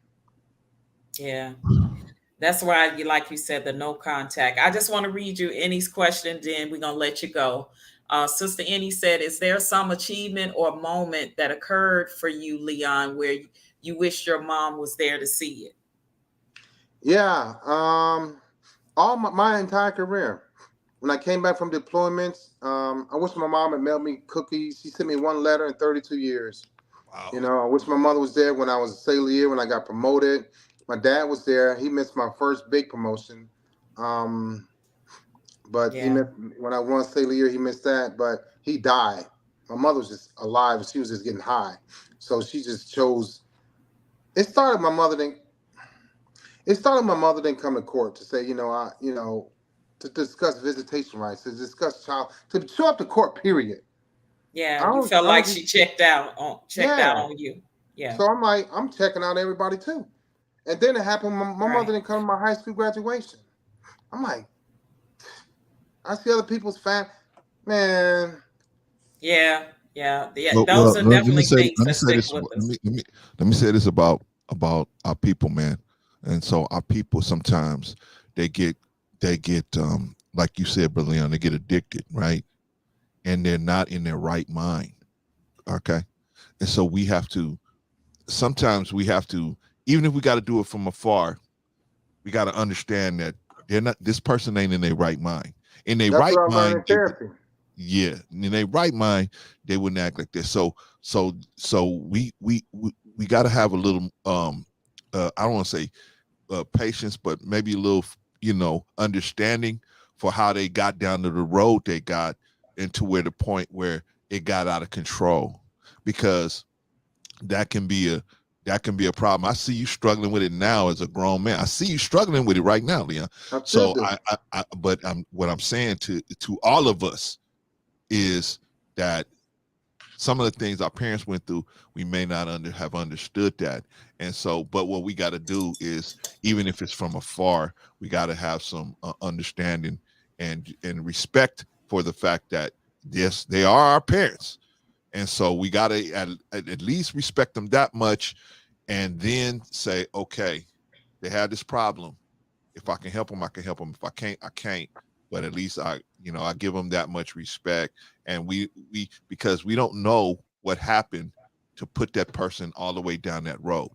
Like I wasn't there, you wasn't there, Patrice. We wasn't there to see what happened to get this person down to that level where getting high is the best part of their situation. And Well, that's the only well, time bro, they got peace is when they but getting high from strength. the problems they That got. stems from their own trauma themselves. See, we have to realize, just like we experience trauma as kids, more than likely our parents experience trauma. So that's where it comes from. Even addiction to drugs, alcohol, or any form of. We know that the '80s, that crack epidemic came into play, and it destroyed a lot of families. But it's just like Leon said, and I want you to remember this, brother Leon. You blame the drug, not your mom. She fell into addiction Agreed.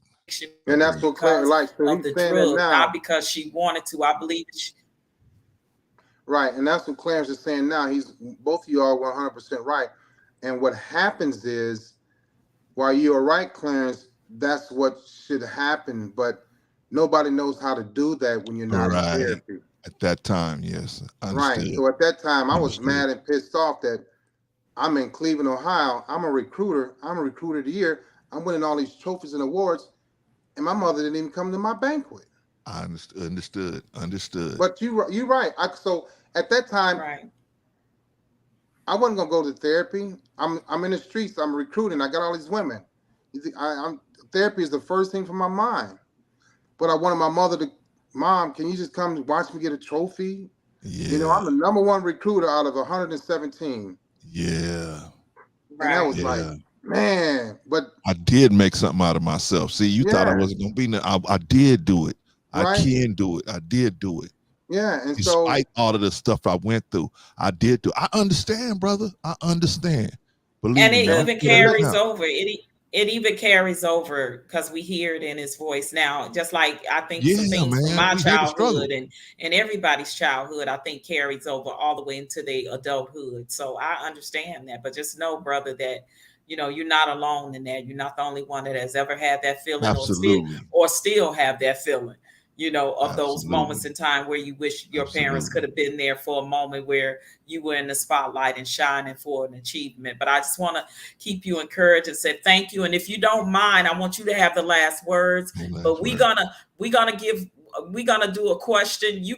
After you leave, Brother Leon, I'm gonna ask the chat a question, and they put the answer in. Is it okay if we give one of your books away for a giveaway?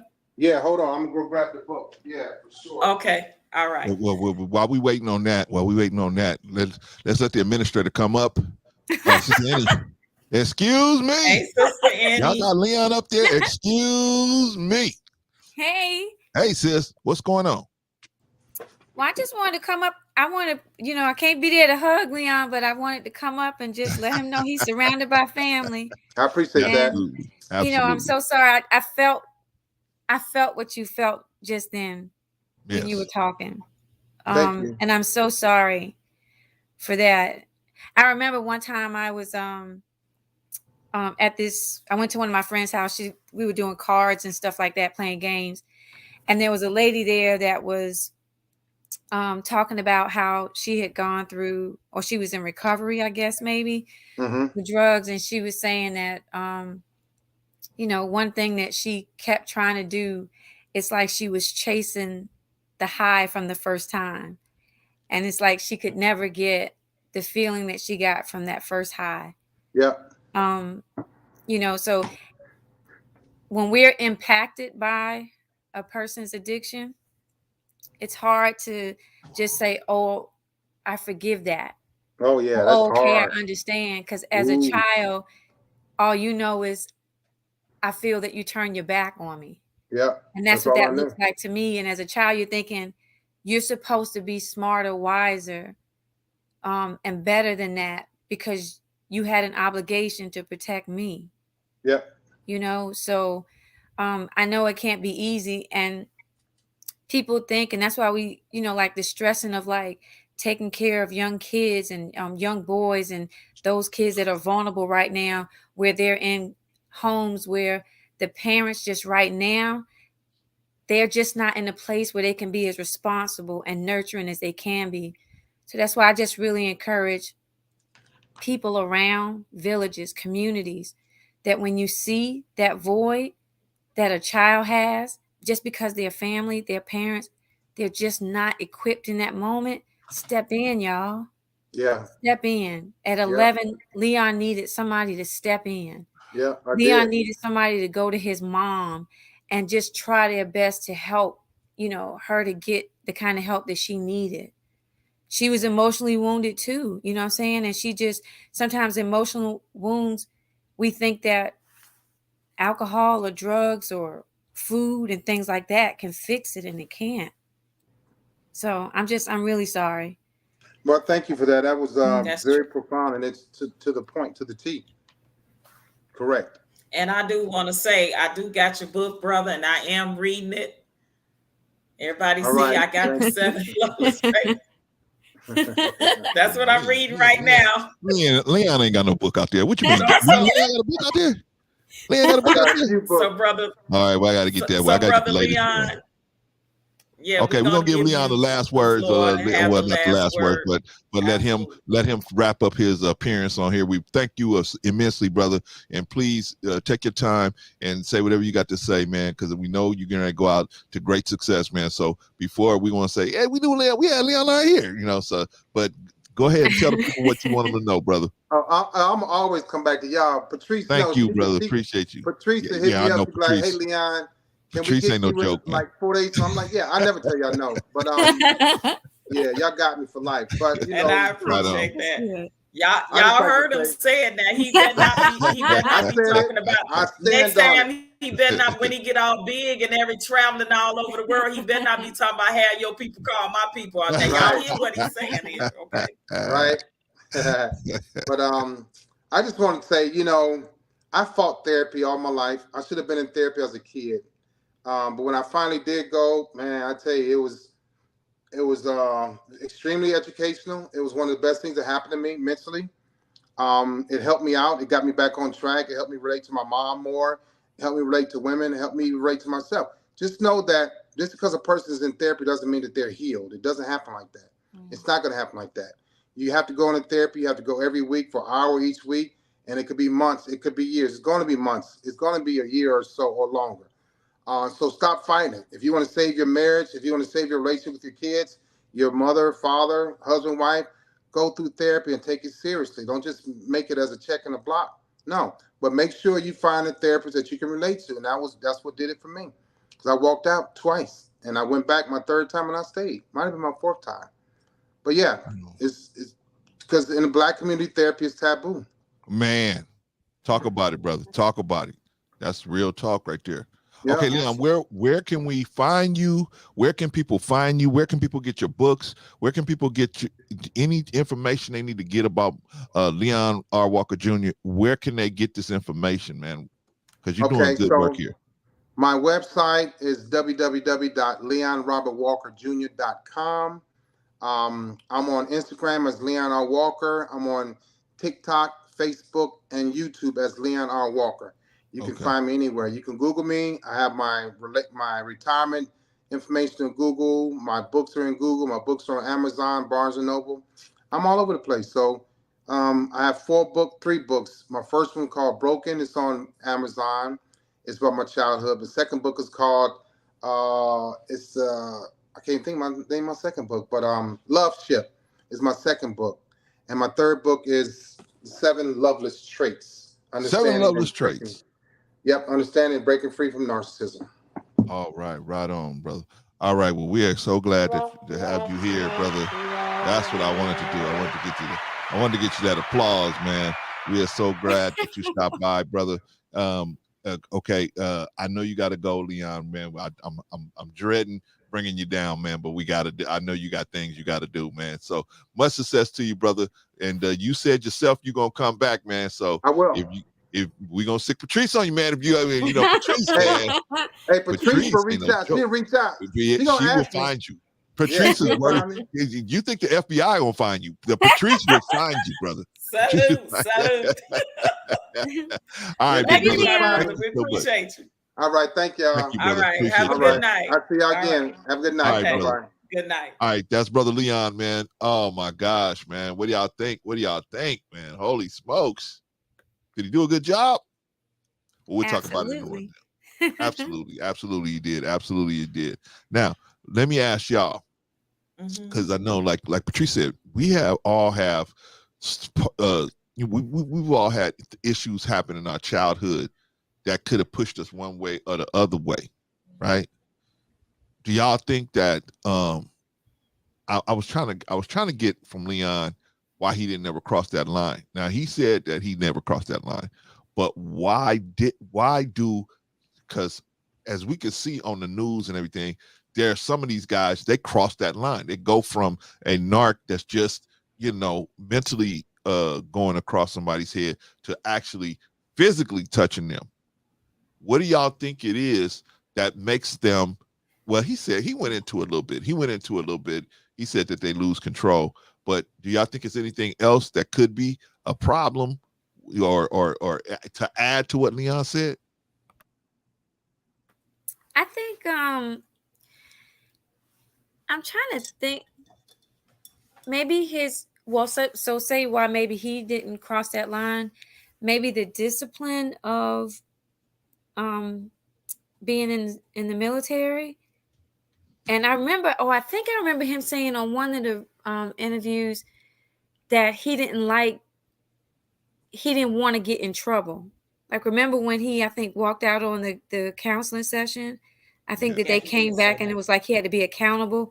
So it's almost like, and forgive my analogy, but it's almost like if you have like a pit bull or a Rottweiler on a leash, like he's barking and he can, go a certain distance. He doesn't have like that retractable leash. He has it where it's like, okay, I can do all this stuff right here, but I'm not willing to go too far off the porch because I don't like the consequences of the extreme of this. Maybe. I don't know. That's a good question. Good point. Go ahead, Patrice. No, I was just going to say, I did hear him say that he couldn't afford to get in trouble with the military. And I think if you have that type of job, that thank God that didn't push him, because of that, it didn't push him over the threshold. But he said he wasn't violent. He wasn't the violent type as far as physically, but he definitely was violent, abuse, verbally and emotionally and psychologically, right? He definitely was that, but not physical. I think again, it depends on the type of narcissist that you are. Again, we have the malignant narcissist who's way more toxic, way more diabolical.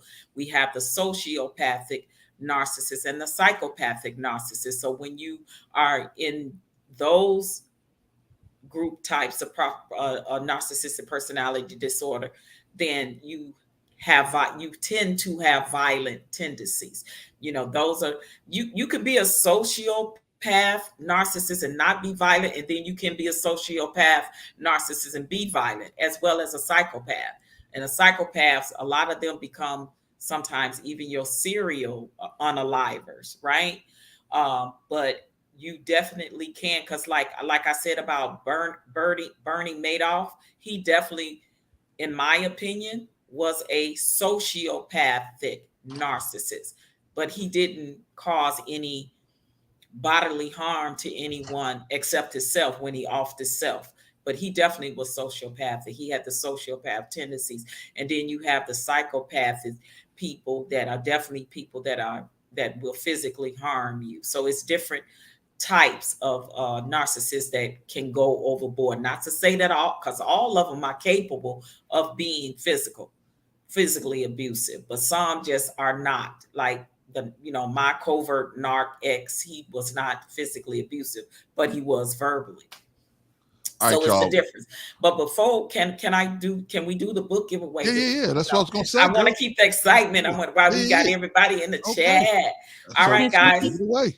So I am going to ask this question, and Leon has agreed to give one of his books away. So what we're going to have you guys to do, Brother Clarence, whoever the winner is, they're going to have to email their information to you for us to mail off, for Leon to mail off his book to them.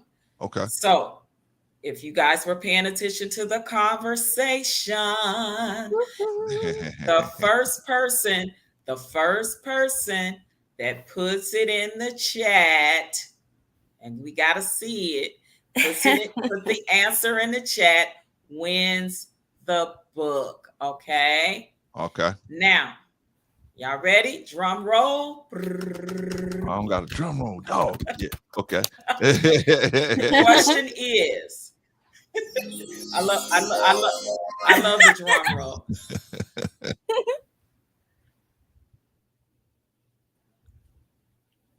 Oh, Patrice, you got a delay. I like that too.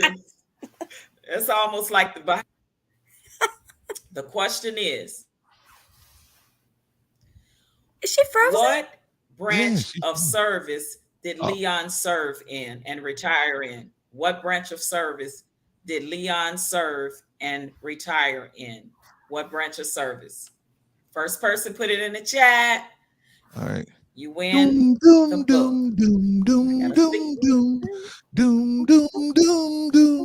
I see it. I see it. We got a winner. Real life 1010. Real life 1010. Real life 1010. We got a winner. Real life 1010. Real life 1010. Real life 1010 is a winner. Yay! All right. Look at my sister. What are you talking about? You got it all wrong, sis.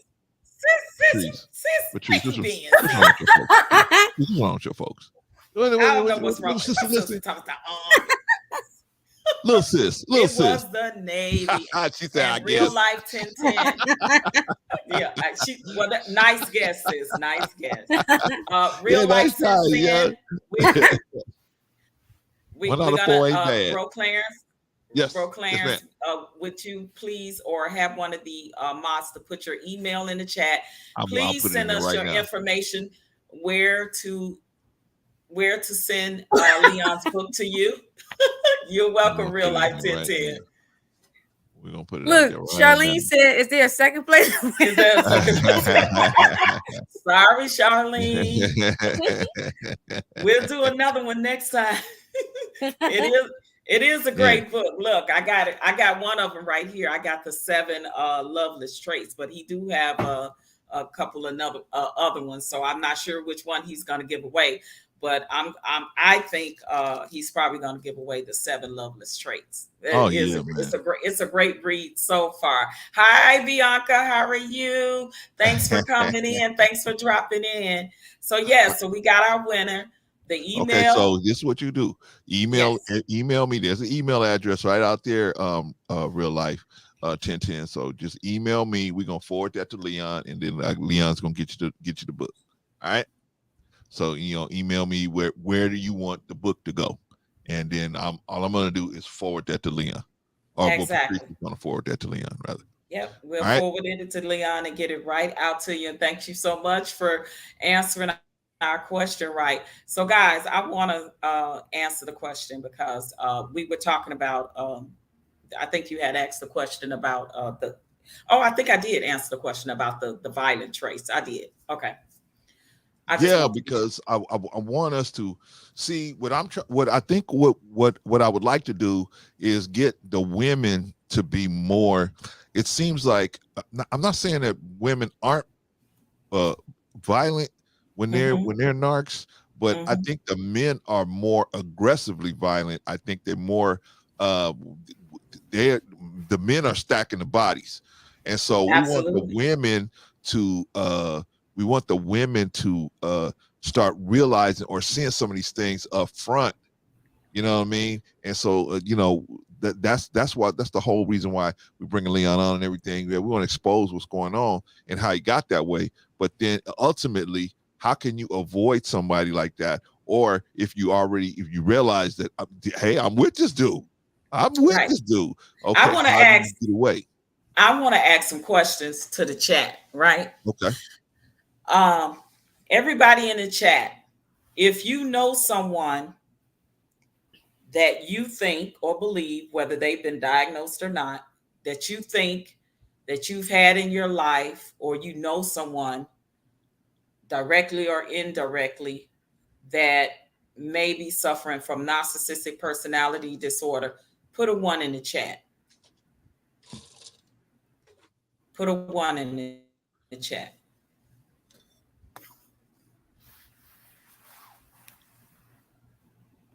Wait, you said that you know someone?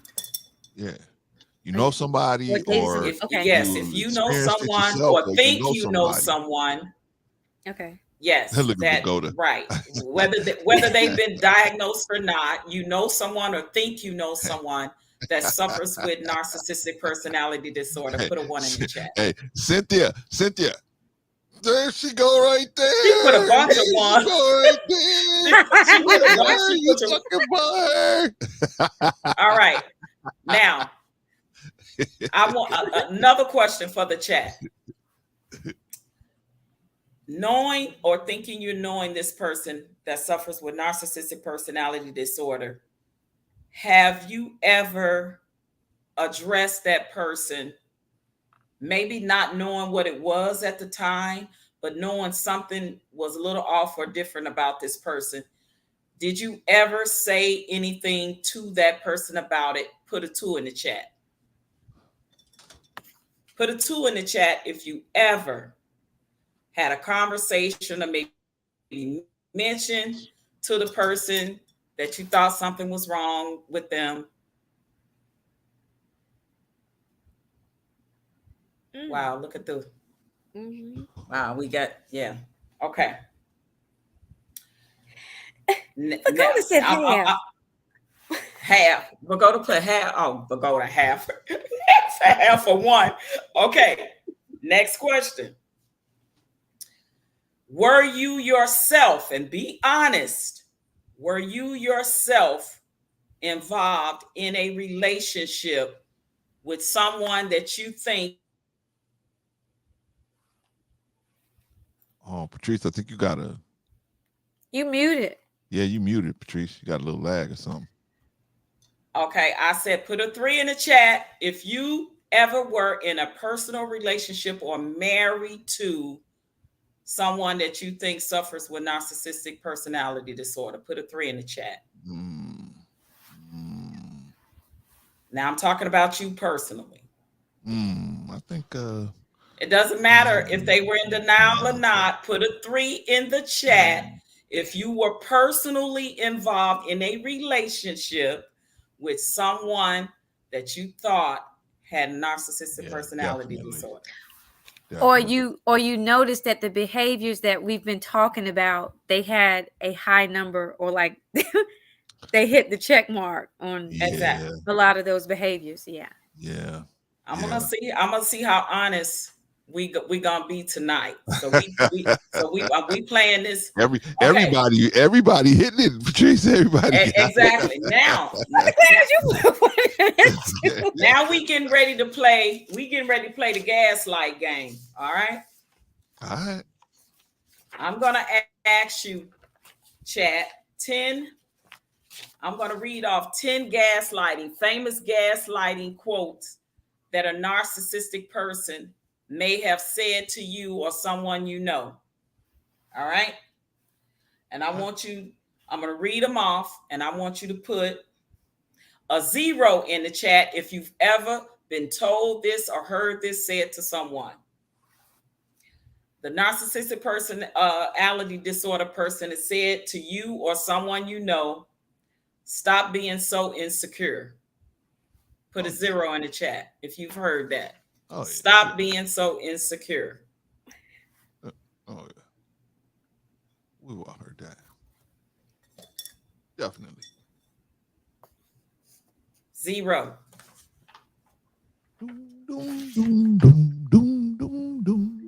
Let me see if I got something for that. Or why you so insecure? It doesn't matter. However they named it, they reflected your feelings back on you as being a person that's insecure.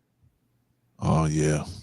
Pagoda really 0.5. Pagoda did everything. Shout out to Tel Aviv. Number two. I want you to put an 8 in the chat if they ever told you or someone you know, you paranoid. You're paranoid. You seeing things. You thinking wrong. Like, you paranoid. What we got to put in the chat, Patrice? An 8. An 8. The number 8. Yeah, we all. Stop being so paranoid. Why are you paranoid? Right. You acting paranoid. Yeah. All right.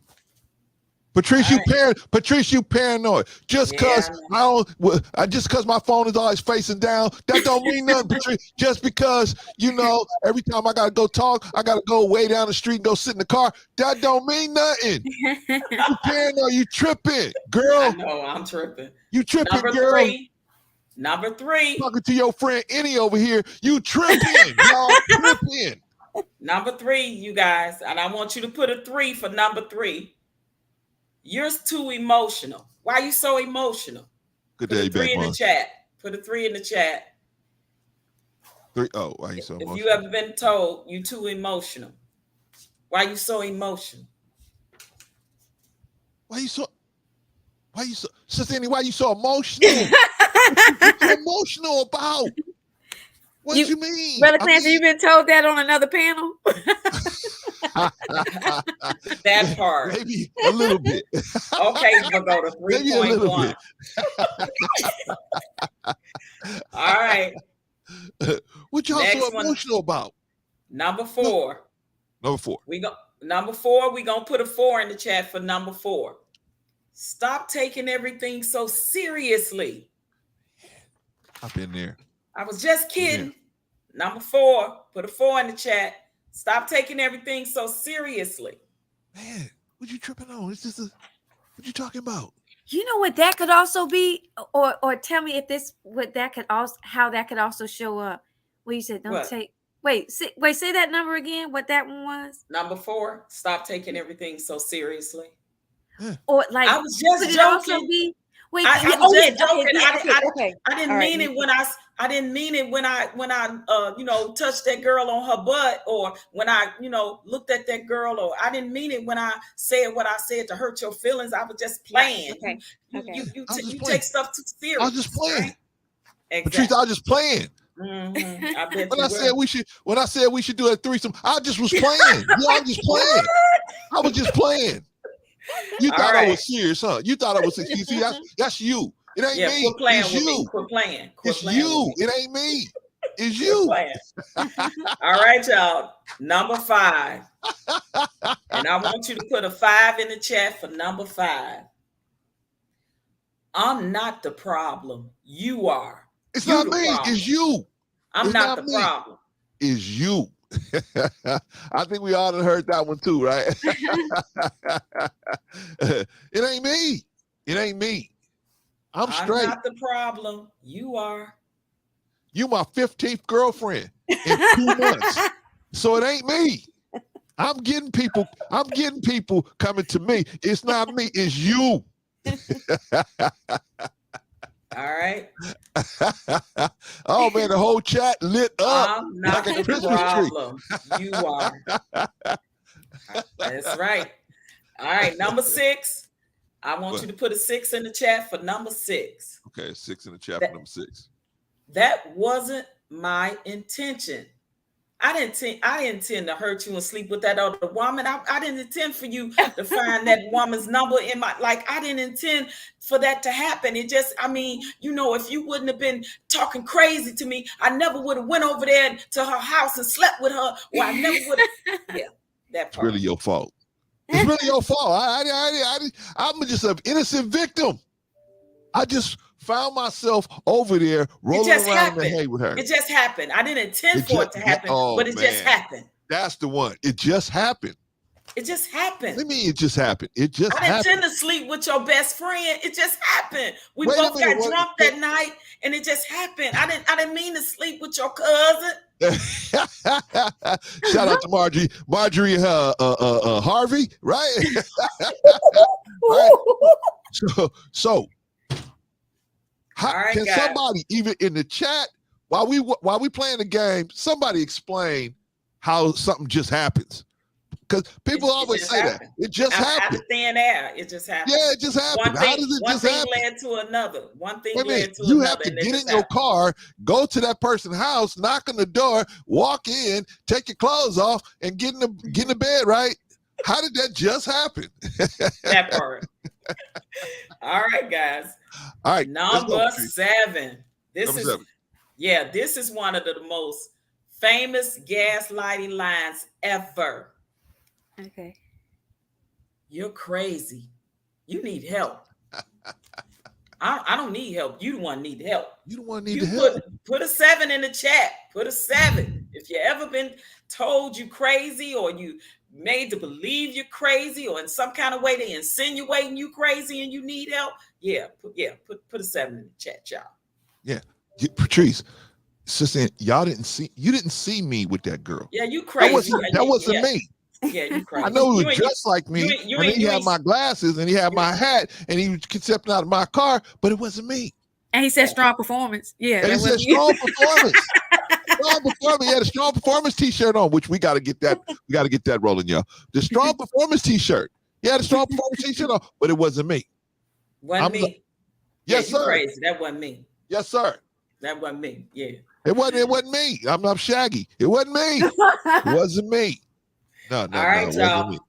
We gonna put an 8 in the chat for number 8. If you've ever been told this by a narc, you remember it the wrong way. It didn't go that way. It didn't go that way. I didn't say that way. I didn't do that like that. You remembering it wrong. See, your memory, you need to get your memory check. You need to go to the doctor, because that's not what I said. Yeah. What I had said was. Yeah. No, you see, you ain't remembering right. You ain't remembering right. You remembering all wrong. You done got with your friend, Sister Annie, and y'all think y'all gonna railroad me, but y'all ain't gonna railroad me, because I'm gonna tell you the truth. See, y'all just got it all mixed up in y'all head. See, y'all need to listen to me. I got it right. I didn't remember what I remembered. Just like I didn't see what I saw, and Yeah. I didn't hear what I heard. Yeah. Okay. Yeah. Right. This is now y'all. This is the one where they really try to insult your intelligence, right? And they have you, and if you're not really mentally strong, steadfast, they will back you on your heels. You say, wait a minute.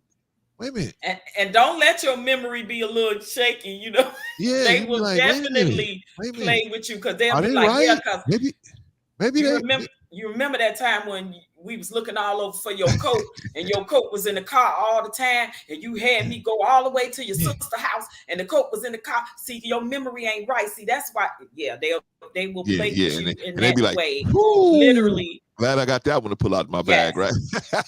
Absolutely. All right, y'all. This is number 9. Put a 9 in the chat for number 9. Number 9. Everybody else agree with me, so you must be wrong. Everybody else agree with me, including my flying monkeys. Everybody else agree with me. So that make you wrong, because everybody else agree with me. Everybody agree with me. Put a 9 in the chat if you heard that. Everybody agree with me. You know, you the one that's wrong. You wrong. I'm right, because all my flying monkeys agree with me. So you all wrong, my friends agree with me. Everybody agree with me. All my co-workers. Who's everybody? Yeah. all my friends and relatives. So you the one wrong. You wrong. Yeah. Everybody agree with me. You wrong. That makes you wrong. All right, y'all. Last but not least, this is the last one, number 10. This is when really the narcissistic person make you feel like your reality is not real. When this is the most gaslighting, gaslit comment that they ever can make, when they tell you that gaslighting ain't a real thing. Have you ever been told that? Put a 10 in the chat. I know that one I haven't been told. I have not been told that one. I think when all this stuff was happening to me, these terms weren't even out. Most of them, yeah. You muted. You muted, Patrice. I'm just saying gaslighting ain't real, y'all. Gaslighting ain't real. I'm gaslighting you by saying gaslighting ain't real. Do you understand? Yeah. It ain't real. That's something made up. People don't even know what they talking about. I don't know where they get that from. What is gaslighting? The gaslighting ain't real. Who you talking to, girl? What you talking about gaslighting? Who you talking to? You just need to stay home and listen to me. Just listen to me. Just listen to me. I want to say this.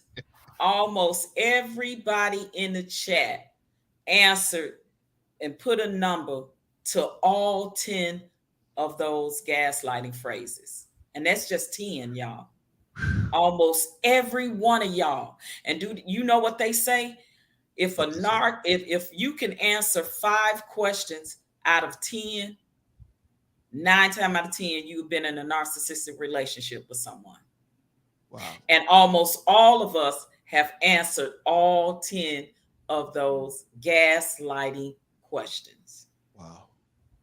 Now, I want you guys, if I've forgotten anything off this list, tell me what is a famous gaslighting phrase that was said to you by your narc, if they weren't on this list already. I want y'all to put it in the chat. And I'm gonna read some of them off. If you were ever gaslit by someone, well, let me ask you put something. Put it in the chat. What is it that they gaslit you with? Well, Patrice, let me ask you something. While y'all doing that, you can ask me, bro. Okay. All right. So I got this video loaded up that you sent to me, right? I don't know if you want to go over that or we just passed that. You want to do that with, I know you want to do that with Leon, but he didn't have time. So do you want to hit that or can I just get rid of that? Yeah, we could do it. We could do it. Okay. We could do it. All right. Is this something with fair use? Yeah, I might have to hit that. Yeah, you're Okay. right. I might have to hit that. Oh, man. See, it's good to have a bunch of eyes on everything. Wait, so you're asking, is there something that someone has said to us that wasn't on that list? That wasn't on this list. That was a form of gaslighting.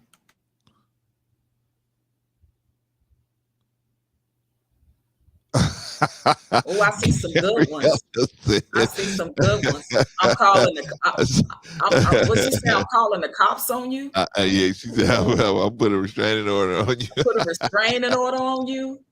Next time you and I talk, it will be at the police station. Next time Let's you're meet not in talking to court. me at a police station. Now, You must Gabriella. be jealous. Oh my God, I have so many. Gabriella, he said I got so many in the last 8 years. Oh, okay. Now, this is what I'm going to tell you about narcs. In my opinion, or this is what I'm going to tell you about most men. You never know when a man is going to lose his composure. So my suggestion to women that's having a hard time cutting the cord with a man, where the man is not getting it, and it gets to the point where you got to get a PPO and protective order and all that, don't tell him. Next time you and me talk, we'll be in the police station. Don't tell him nothing. Just say, hey, I'm just going to step out to the store real quick, and just don't ever come back, or, whatever. But never tell him, in my opinion. Now, I'm going to ask these two lovely ladies what they think. But in my opinion, I think it's better. It's a safer bet to not let these people know how they can just put their hands on you, especially when they're having. Carrie said I sued him. Right. It's better to let them not let them have a pattern in which they can say I can put my hands on you. Now, let me ask you, Sister Annie and Patrice, what do y'all think about what I'm saying? Because y'all are women. Maybe y'all got a better way than what I'm saying. Maybe y'all got a better way of looking at it. I think I agree with you on that, because a lot of times too, like when you see movies, like when people feel like they got to go confront somebody, right, and then it's, depending on what mood they're in at that moment, something very extreme can happen in that moment. So I think that I would do my best as just like, I wouldn't say that this was like a narcissist, but this was like somebody like a long time ago that I think just wasn't getting it. And I wound up having to change my number. Wow. Because I think that he called from another number and was just making sounds. Like I had to actually call the phone company, and the reason why I called the police was because, one, I thought it was that person. Ooh. But thankfully he didn't know where I stayed, so I felt like I did a good thing by just changing my number and making the police aware. So fortunately, everywhere I've stayed, I've kind of made sure that I became familiar with the police officers. So okay. But yeah, I think I agree with you. Yeah, I just seen too many unfortunately I've seen too many sisters get taken out where the guy knew their pattern, right? He knew where they worked, knew what time they went to work, knew where they was going to be. He could just put their finger on them, and especially guys that, they're not taking it well. You know what I mean? And those tend to be the narcs that just don't take that breakup well. And they just say, you know what? Now, this is, well, let me let Patrice answer that question, and then I got another statement to make. So go ahead, Patrice. No, yeah, I was just gonna say you absolutely correct. You guys know I told my story on how I lost one of my really good girlfriends, to uh, what I think was definitely a narcissistic sociopath with violent tendencies, and she lost her life because he found the letter that she wrote, saying that she was going to leave. I think the best strategy is just plan it. With hopefully you have some type of support system with the family or a friend.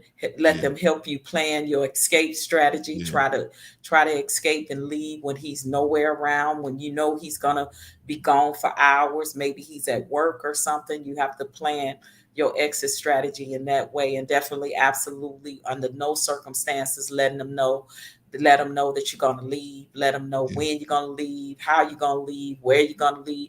Even if you're going to the police and take out an order of protection, don't even let them know that. Right. Don't be vocal on your social media and things of that nature as far as letting him know your next move or anything like that. Now, if you need to let people know where you are, make sure you have family and friends, somebody close with you that you can confide in, and Use make their sure phone. this is a number one thing I said. Have a code.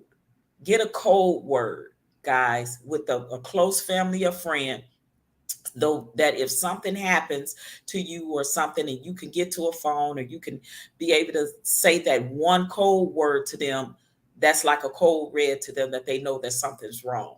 You know what I mean? If possible, whether you can text it to them, email it to them, call them, some kind of way, if you can relate, have a code word in case of emergency for your loved ones, in that can help you plan your escape route. So I would definitely say that. And I'm just gonna say one of the most famous gaslighting terms that my covert ex narc said to me was, well, if you go looking in somebody's phone, if you don't go looking, you won't find nothing.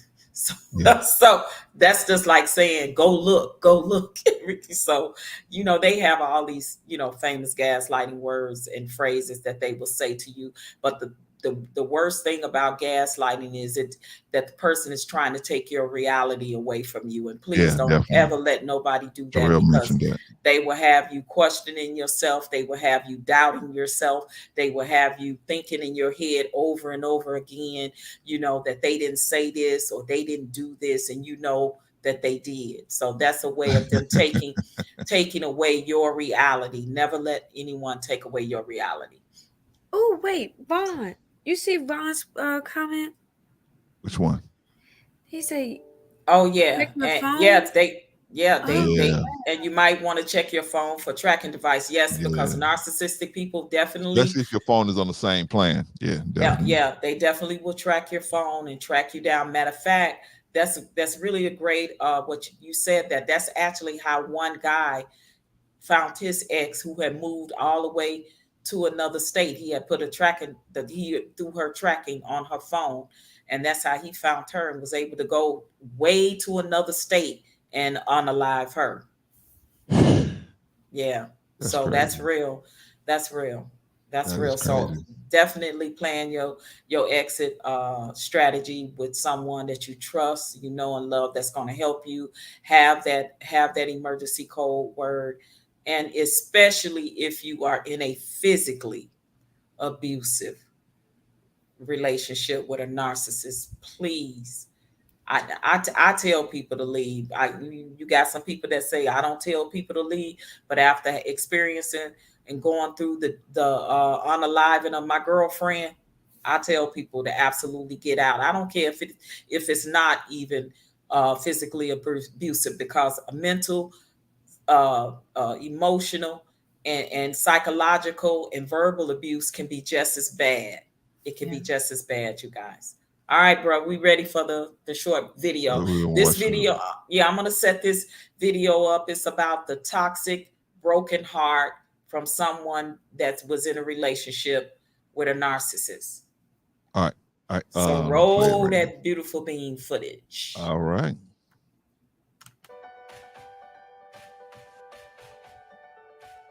Hey everyone, it's Dr. Ramani. Today we're going to be talking about broken hearts and narcissistic relationships. I know it's a tough one, because you want to think like, oh, I'm letting this break my heart. Does that make me foolish or silly?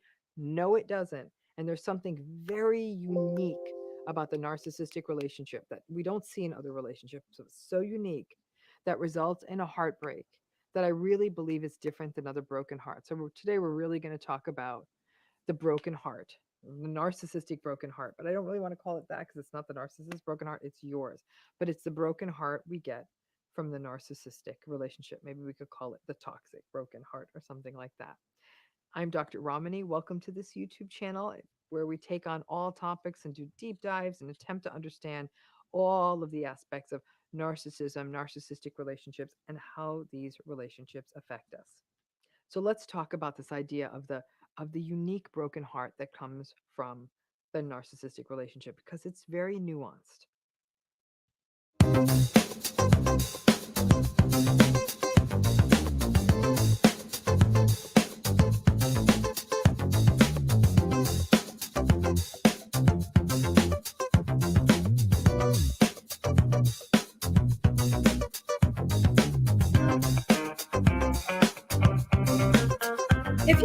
Hit that ad. Hit the skip, brother. Hit the skip ad. Hit the Oh, I'm skip on my way ad. doing something else here. All right, Oh hold my on. goodness. We ain't All trying to right. watch Let's stream, face it, y'all. if they were bad all the time, the narcissists were bad all the time, this would be easy, right? And that's the problem. It's what fosters the trauma bond, the challenges in leaving, the challenges in staying, the challenges in getting help, even the confusion that people around around you have when they witness your relationship or they hear about it. Because in these relationships, there's a fair number of good days, good moments. And the more of those there are, no matter how bad the bad moments are, it makes it really, really hard to leave. I've said this repeatedly, saying it again, narcissism's on a continuum. The less severe it is, the more decent or good enough days and moments that there are. The bad days are annoying, but they may not be bad enough to cut bait. Now, at the more severe end, there are likely fewer good moments, but the bad moments are really bad. You may actually be in danger or fearful or exploited and may want to leave, but feel too scared to leave. But for most people in the middle of that continuum, there are enough good days and decent memories and decent qualities that leave you confused about what to do. In addition, the love bomb stuff or the other qualities of the relationship, like shared interests or opinions, or even decent moments or preferences, it confuses the issue of whether this relationship is good for you or not. So Stop it here's right what there, makes bro, these Clarence. relationships so messy. Healthy. Okay. A reason why I was stopping it right there because I wanted to say this is what confuses the person that's in the relationship with a narcissistic person. She just mentioned when you realize that everything wasn't all bad, right? Especially in the beginning, right? So you're torn between staying and leaving. And if you leave, you tempted to go back because you think about when that person, when you were on good terms with that person, when the love bomb, when that person was love bombing you, and you think about, oh, I want to get back to that. If we just could get back to this, we'll be okay. And and we as women especially try to fix it, thinking we can fix the person if I just do this, maybe if I'm a little nicer, maybe if I talk less, maybe if I did this more, and we reason within our minds and not realizing that we'll never get that back again with a narcissist person. That part of that person is gone. So I just want to say that what keep the person torn in the back and forth. Should I leave? Should I stay? Or I left, but ooh, there was some good times. So just go ahead, continue on. People are stable. More often than not, people know what you're getting with it. You know what you're getting with a healthy person. And the moments when a healthy person maybe is a little off, maybe a little grumpy, they either take accountability or apologize for their behavior if it's less than optimal. Narcissistic people are what we call labile. Their emotions shift, they're inconsistent, they don't take accountability, and they blame other people. Why? Because as I think many of you now recognize, you're actually in a relationship with a couple of people when you're in a relationship with one narcissist. There's almost two versions of the narcissist. And part of this relates to that distinction between grandiose and vulnerable narcissism. When the narcissistic person feels safe and has enough supply and unthreatened, then they're good. They're charming and fun and generous and maybe even a little empathic. They may still be annoying or bossy or controlling, but when they feel safe, they seem like a decent ish person.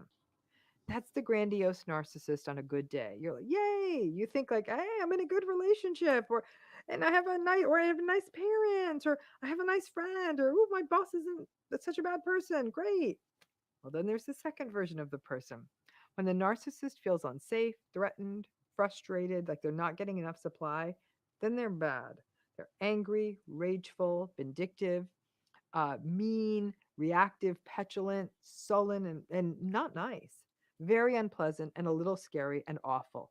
This is that vulnerable narcissistic underbelly coming out. Not so yay.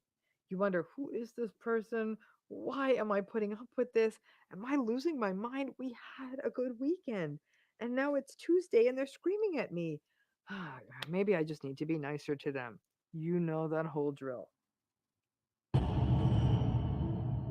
Codependency. Codependency is an addiction to take. I know this is a review for many of you who regularly watch this channel, but one thing that many people struggle with when a narcissistic relationship ends is that they have a broken heart, a real broken heart. And they say, well, maybe this wasn't a narcissistic relationship. I'm hurt. I miss them. I miss the person I watched movies with. I miss the person where we talked for hours. We did have good times. It wasn't always bad. And if I were to say it always is always bad, then I'm lying. It wasn't always bad. No, it wasn't always bad. That's the challenge. I even find this as a clinician in this space. It's the challenge of all this work on narcissistic relationships. They're not always bad. For those of you who grew up with a narcissistic parent, you may actually hold dear to some of those real or seemingly special moments.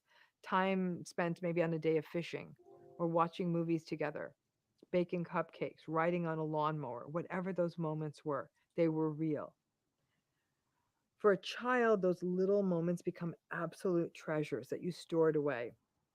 I'll tell you, as a child, my parents, and we always had enough to eat, but my parents struggled financially. So when I'd get a little gift, I would put it away and I would cherish it. Now, I remember my more difficult parent went on a business trip and brought me back a little leather sack of polished stones. I cherish these things. I think I got them when I was like 7 years old. You would have thought they were the damned crown jewels for how much I cherish them. Every day I would come back to this little leather sack and the little polished stones, and I'd put them in rows and I'd polish them some more. And I would tell myself, I'm loved because someone brought me a little sack of beautiful polished stones. It's sort of an interesting aside. I was recently on a business trip about a month ago, and I popped into an airport shop to get a soda. And there was a big display of polished stones, and to the side, the little leather sacks that you could take them home in. I actually, I mean, the woman in the store must have thought I had lost my mind because I felt it in my chest and I was sort of transfixed.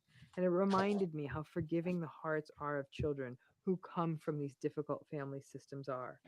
And those forgiving hearts we have do us few favors as adults.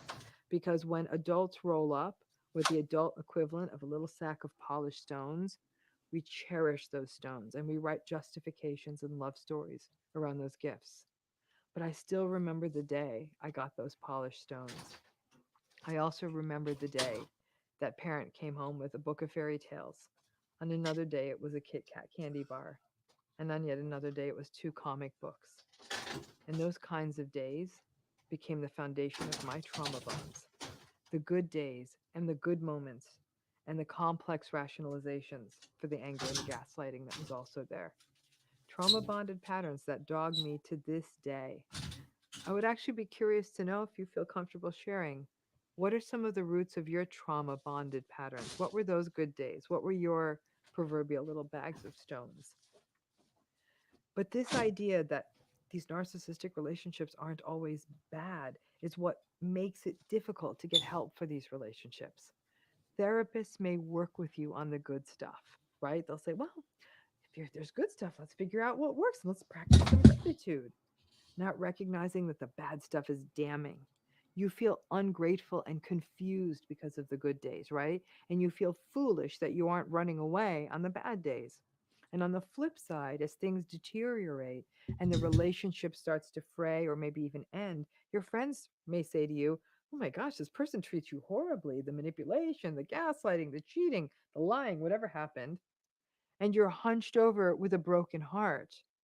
And on top of that, you feel foolish because, yeah, all those bad things happened.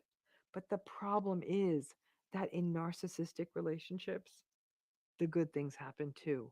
And you're embarrassed because you recognize that you may go back if you were hoovered.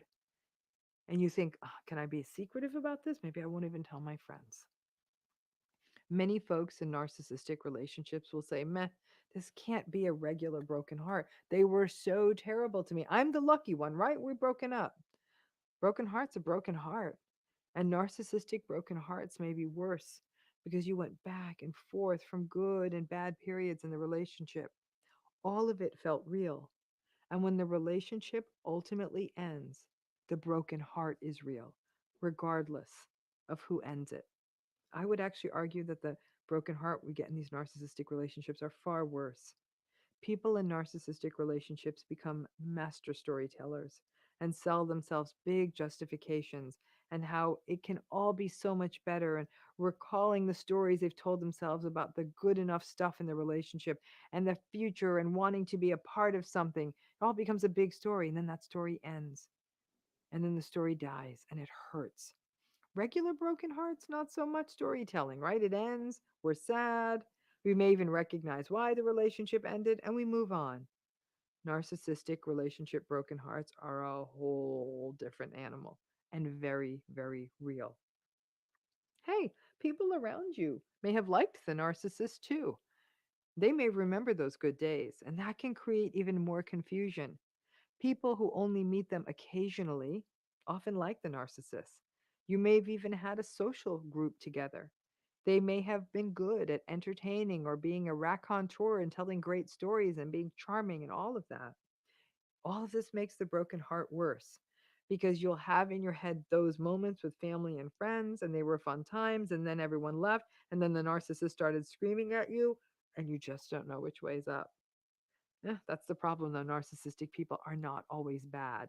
That's why this is so difficult. It's a journey through shades of gray. So, those of you nursing broken hearts from a narcissistic relationship, please don't feel foolish because those broken hearts are very real. These relationships are not always bad. The problem is that, and forgive me, I'm about to sound like a world class cynic, but the problem is you have to judge these relationships from the bad days. Because in life, when the rubber meets the road, illness, financial struggles, family issues, that's when you need a real partner. That's when you need real healthy people around you. Yes, I know watching TV together and taking vacations and cooking dinner and taking walks, all of that was real and pleasant. But being manipulated, verbally attacked, dismissed, treated with contempt, gaslighted, and raged at, that was real too. And in the long term, that stuff, those patterns, not only won't change, but could put you in a precarious spot. Work on healing that broken heart and don't judge your broken heart or diminish it or say, what kind of fool is sad about losing a gaslighter or a manipulator? You're not a fool. I've been there, all of us have. And we feel that same elephant on our chest, that how will I ever catch my breath again? The what just happened to my future? I can't keep food down. Why are the mornings always the worst? Why didn't I get a love story feeling? It feels the same.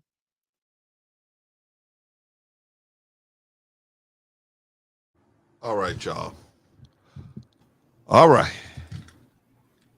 Everybody get it? Yeah, it only had about 5 more seconds to go when you cut it off. Oh, okay. Let me play it 5 seconds. That broken heart, regardless of whether your partner was a narcissist or not. The narcissism, I'd argue, not only makes it more painful, but all the more confusing. Thanks again. All right. All right. Um, I love Dr. Ramani. I listen to her all I the see. time. She's a part of my therapy. I'm telling you, her and a couple other psychiatrists. And of course, I told everybody that I was back in therapy. I did my first session on last Thursday, and just looking forward to it. And I think that this video talks about, the person healing from the broken heart of a narcissistic person, is that the bottom line was you got to love yourself more than you love the abuse, because you will be toyed and back and forth with the part about the good times and the good things that you shared with that person, all those things that she named, but none of that outweighs, like she said, none of that outweighs the bad, the rage, the gaslighting, the dismissive, devaluing, the verbal abuse. It could be physical abuse depending on what type of situation you're dealing with. And you have to ask yourself, do you love yourself more than you love being abused? That's my new mantra that I said to myself, and I know I love myself more than I Terrell love said that too the being other day. abused. Yeah, Sorry. you absolutely have to. So I just want to say that to anybody that's going through that heart is broken, that's still going through therapy, that has dealt with anybody that has been a narcissist in their lives. Just know that you definitely have to love yourself more than you love the abuse. And I Absolutely. digress from that. But yeah, that was a Absolutely. good video. Absolutely. Let me ask you real quick. What is Vaughn talking about, y'all? Will Bro Clarence be there on Saturday? Where am I supposed to be on Saturday, Vaughn? Where am I supposed to be? Rashawn, you gotta check your email, Oh, brother. Arshawn. No, I'm man. Okay, let me look at my email right now. I don't have nothing from Arshawn. Nothing. Nothing Yeah, from him. I got an email from him too. Yes, Yeah, Pat, it's absolutely good information. I guess I'm gonna have to sneak in on one of y'all invitation, right? You Shout got out a to Taylor, spam. by That's the what way. it is, a spam. Spam is about got caught in the spam. Let me check. You can y'all. check your spam. Yeah. We Yeah, want to man. thank everybody. Thank you guys for tuning in. The chat, Yeah. you guys were awesome. You asked great questions, and I really appreciate your participation in the gaslighting game and things of that nature. I tried to make it fun too, because I know this is a very serious topic and subject to talk about. But we try to make it fun too, because we know that somebody may need to laugh and may be healing from a broken heart. So it's nothing wrong with getting a little laughter through your pain. And every day is one day at a time when you're getting stronger and stronger. The thing is, you're out of that relationship with that narcissistic person. Right. Move on with your life, and you tend to do better when you do. You heard Brother Leon said the same thing. You better off without these type of people, because if they're not willing to be in extensive therapy like Brother Leon is doing, or anyone else that's in extensive therapy and have been there for years and years and years, you're just going back to the same abuse. Do not think that that person is going to change just because they told you I change, or I'm going to change, or whatever. If they are not doing the work, they're not going to change. It's not in their nature, it's not in their DNA, and it's not in their personality. And they will have to more than likely be in extensive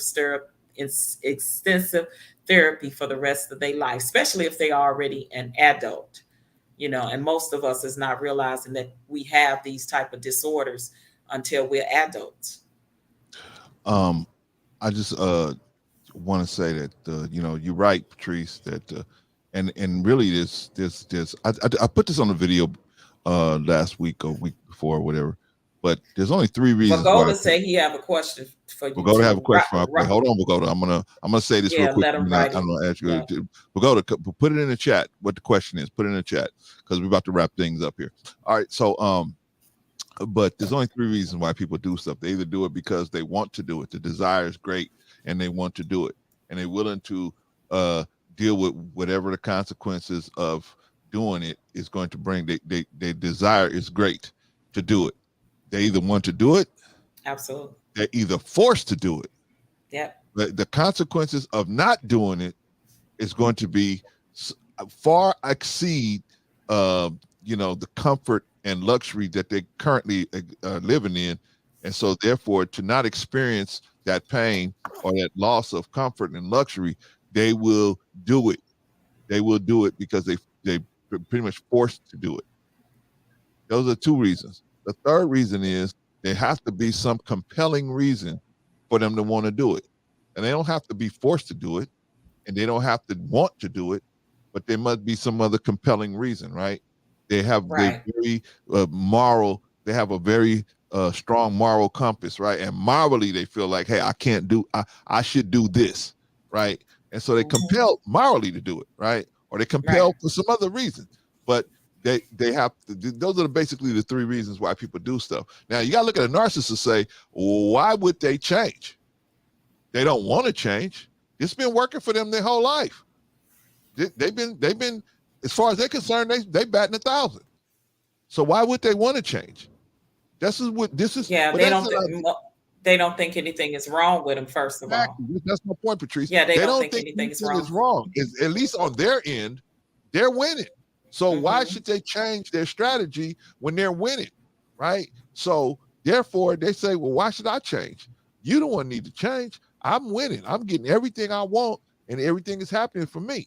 So what's But they the really problem? not though, bro. They really not. Like I Leon know said, deep inside they're not, he's but empty. they don't. He's empty. He's hollow. Right, but He's I'm really saying, hurting. He's a hurting, traumatized little boy or but girl they, because but what happens yes. is No. they push that hurt person so far away that they don't realize the damage that they're doing to. I'm talking about the hurt person inside them. They don't want to deal with that, so they just push that away and say, "Okay, I'm winning." They don't want to deal with this broken person that's in them that's going to take time to put together, because it's going to take time to put that person together, and you're going to have to have some feelings at that point, right? And they don't want, like Leon said, they don't want no feelings because that makes them vulnerable, right? Right. So this is the thing. So we got to look at people when they say they're going to change. When you see a person, they say, "I'm sorry, I ain't going to do it no more." Okay, you ain't going to do it no more. The first question you need to be asking is, why aren't you going to do it anymore? See, that's a very important question. Why? Why aren't you going to do it anymore? Now, if it's not one of them 3 reasons, I think you might have to investigate a little further, right? Because why would they stop? If they've been winning doing this strategy all their life, why would they stop? That's true. And if you can't force them to stop, there's nothing you can do to force a grown human being to do something you want them to do. You can't force them to do it. Not in a free society, right? Quote unquote. You can't force somebody to do something. So if they don't want to do it and you can't force them to do it, then there has to be some compelling reason. Well, Either it was kind of forced with Brother Leon. Remember, he was in the service, so he that's had what I'm to. saying. So he was forced to he do had it. to have it in order Otherwise, to his retire. career would have been flushed his career down the drain, right? So he had a very compelling reason. He was forced to do it, right? But I'm saying most narcs don't. Absolutely. Most narcs don't, right? They what they want to do is keep you on the hook, even if they got something else going on. Well, you guys call it supply. Even if they got something else going on, they still want to keep the good ones on the hook, right? And this girl, any could cook. And this girl Patrice, man, the moxtails, man, woo, right? They want to keep you on the line. They want to keep you on the line. That's why we have to, when they tell us this stuff, we got to do the mental mathematics and say, okay, why are you doing this? Because I'm sorry. That ain't good enough. Right. See, you sorry you ain't good enough, because what you really saying is you sorry that I found out what you was doing. That's or you sorry you got caught. That's what I'm saying. That's what I'm saying. I'm sorry that I messed up the game by being sloppy with it and letting you catch me. That's what I'm really sorry about. Like I think I see what you're saying, Brother Clarence. You're saying what we got to make sure that we monitor is that unless there is what we see is evidence of why they would change, the reason, like there's the reason why they change, that we can't keep making excuses for them just saying, "I'm going to change." Yes, that's not enough. That's good. Okay. Exactly. Okay. You know, because if we keep accepting that, then they're going to keep doing it. Yeah. It becomes a pattern. Okay, I'm going to screw you over. Then you're going to cry. Then I'm going to apologize and take you out to dinner. I'm going to make love to you. And then we're going to do this whole thing all over again. It's going to be good for a while. I'm going to give you about a week. Yes. Remember when Leon also said, even if you in a relationship or marriage with the narc, you don't need to be with them while until you need to be away from them at least 6 months to a year while they getting the therapy. Remember, he said that. He said it's not even good to be in the relationship with the narc while he's in therapy, because that narc is still coming home to you. And they're not at a extensive place where they are cognizant of the things that they still doing and saying to that person. Even though they may be in therapy, they're not there yet. So that narc, remember he said this, that narc is still coming home to you, still probably being verbally abusive, still probably cheating on you, still probably doing a lot of things. But because even certain narcissists, especially covert narcissists, because they so sneaky, they can actually fool the therapist. I don't know if y'all ever heard that, but I have heard Dr. Romney say that, especially or charming, the overt charming narcissists, these people can fool their therapists unless they actually know and paying attention and know when that narc is pulling the wool over their eyes. Narcs have been known to fool therapists, you guys. But what I'm saying is, okay, hearing that. I mean, if a therapist has been trained and has all that information, if even they can be fooled. So first and foremost, all of us, if you miss something, you see, even a therapist can be, can be fooled. So don't beat up on yourself. But I'm saying to myself, right now, because you like you kept saying like different versions of narcissists, right? So like the one that could potentially do violence. It's like it's such a huge spectrum of things that it's hard to like even pinpoint, like, you know what I'm saying? Like it's almost like, hey, I'm actually glad I'm staying single because it's rough out there. Sister Annie, they got the communal narcissist, and that's a person that's always on social media. Oh, look what I'm doing for the kids. Look, I'm feeding the hungry. They all with their pictures, and they all, doing all these great things, philanthropists, humanitarians, but they go home and they treat their spouse and their kids like crap. Oh man, that's the worst. They very verbally abusive to the people that work under them. Like, it's so many versions and types of narcissistic people. It is unbelievable. I'm telling you, the research I have been doing, I have known some of these people in all aspects of my life. Like, that's terrible. You get the communal narcissist, and then you got the benign narcissist, the kind that always give you the little sly, little undertones of shadiness. They'll shade you, like low key, like me and you out, Sister Annie, and you might have a Coach purse and I might have a Louis Vuitton, and I might say to you, girl, you got that little Coach purse, girl, look, you should get like me and get you a Louis, but I'm always doing that to people. That's called a benign narcissist, where they low key always shade people. Now we know that there's people like that. And we've known in our life. Then you got the communal, like I said, they philanthropists, they humanitarians, they getting awards all around. You think people think they like, oh my God, they do so much for the world. They love people and they give back and they and they do, but they treating the people at home and the people they work with like crap. That's crazy. That is crazy. That's crazy. But hey, look, most of us, I would say 95% of us are not therapists.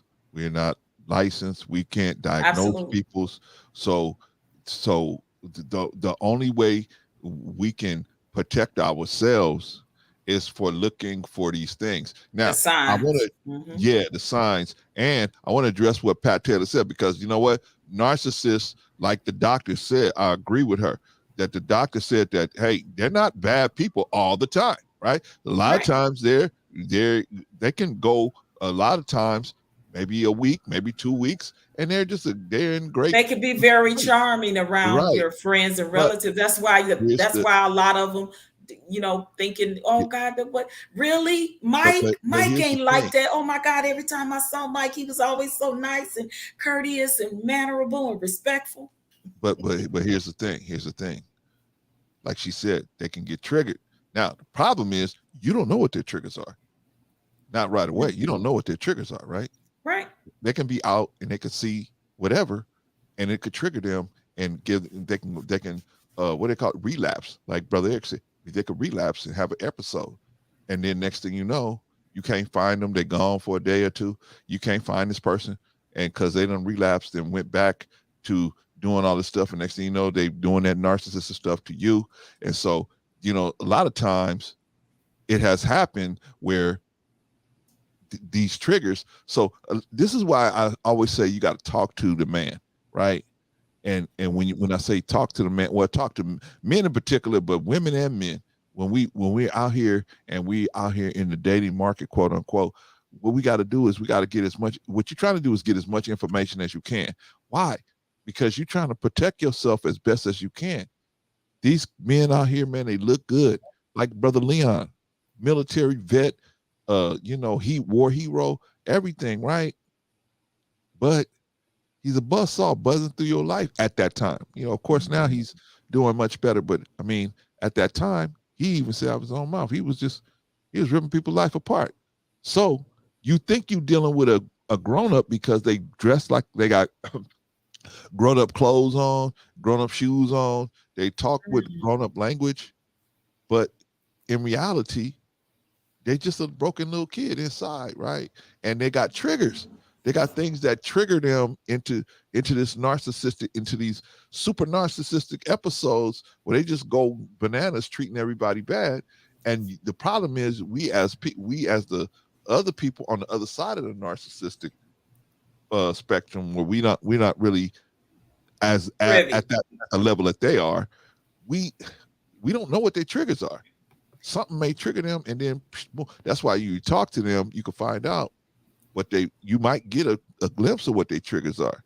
And you could they're not going to tell you what their triggers are. You're not going to know. They're not going to say you're not going to know their triggers until they're going to tell you what they like, what they're interested in, right? And then you can try to deduce from there and just kind of keep an eye on them, right? Right. And the thing about it is, you're not going to know what it is until it happens, right? Because they're not going to say to you, this triggers me. They're not going to say that for the most part.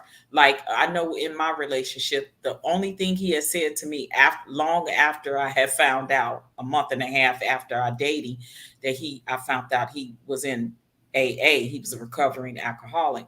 He said to me, "You wouldn't like me when I'm drinking." That's what he said to me. He did. He said that. He said, "You wouldn't like me when I'm drinking." And I know what that means. Having a parent, one, that was an alcoholic. I know what that means. That's a Dr. Jekyll, Mr. Hyde, And so when I saw that, it was like, okay, that call that I got where he was very verbal abusive in that voicemail, I just sit there and look at it. I was like, and there it is right there. That's what he was talking about, that I wouldn't like when he is under the influence, because he was under the influence when he made that call to me. And I'm glad that I wasn't there to pick it up. Like, even just hearing the voicemail was like, wow. It was like, is this the same person? Wow. So yeah. Did he yell at you like the times? Did he yell at you? Like, would you notice like some conversations that you would have, like it could be like a good conversation, and then he never yelled at me when we were together. Like, now I did notice dismissiveness, deflectiveness, and gaslighting. I noticed that. I did notice that. I told you with the phone situation. He was like, you didn't see me texting, I wasn't texting, that thing. So that was the gaslighting in that. But he didn't get upset until, like I said, when I told him to come get his stuff.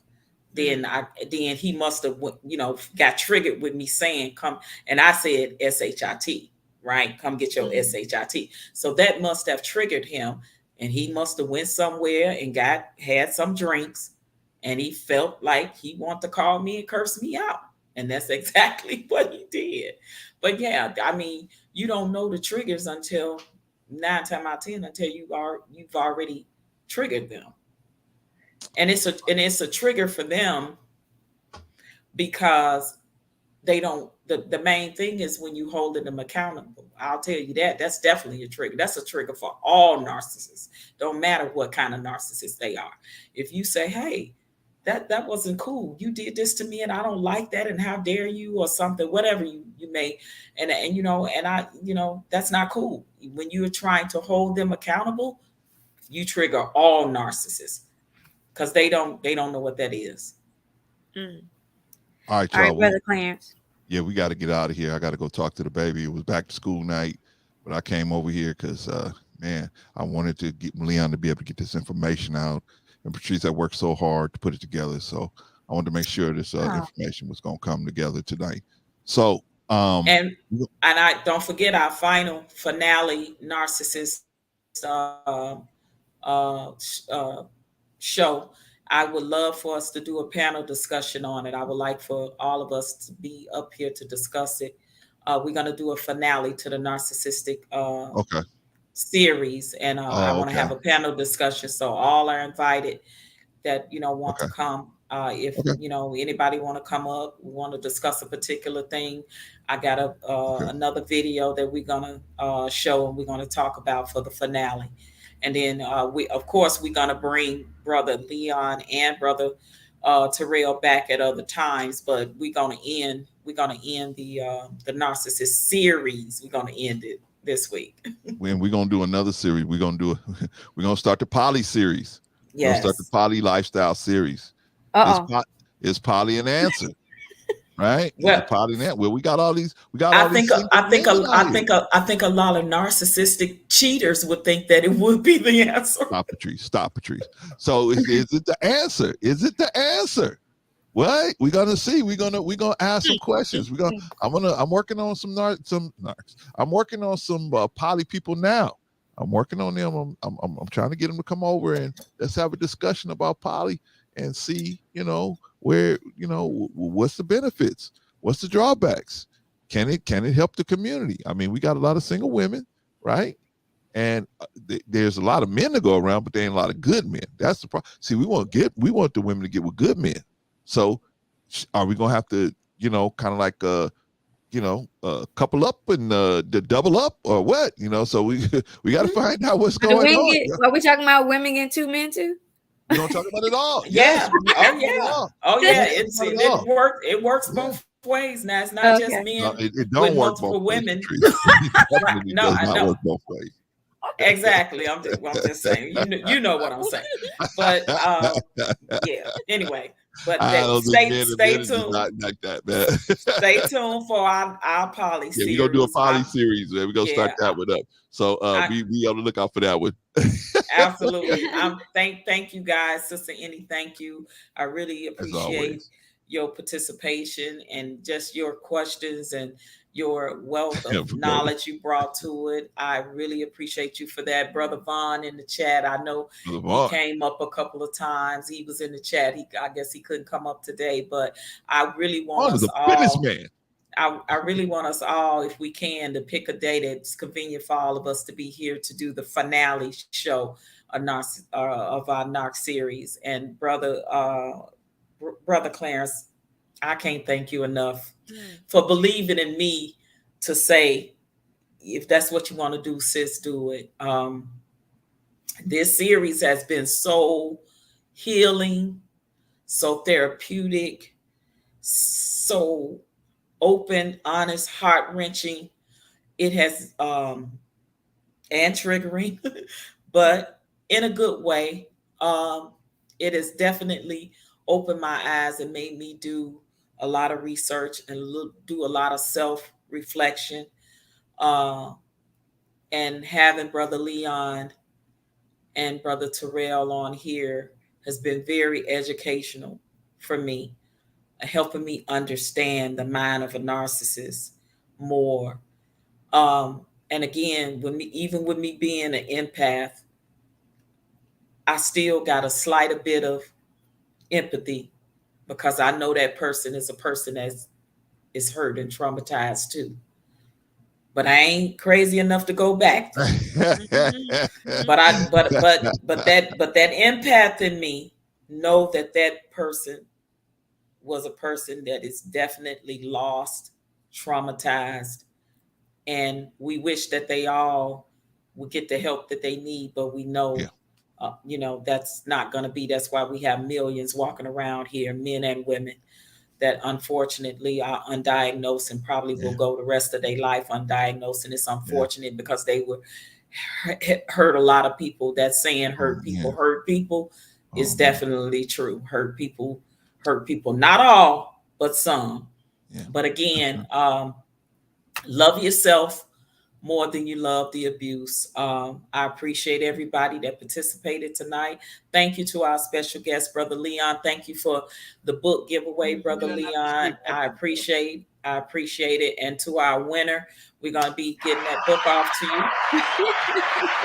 as soon as possible. I thank you guys so much. I appreciate it. And that's all I wanted to say. This series, I hope, has helped someone, has inspired someone to get healing. If you are a victim or survivor of narcissistic personality disorder, or if you are the person yourself, if you think that you may be a narcissist or suffer from narcissistic personality disorder, I I beg of you to get some help. If you're listening, even if you're in the bushes, get the help that you need because you hurting too. Thank you, brother. All right. Anybody else got any final words out here? Thank you, sis.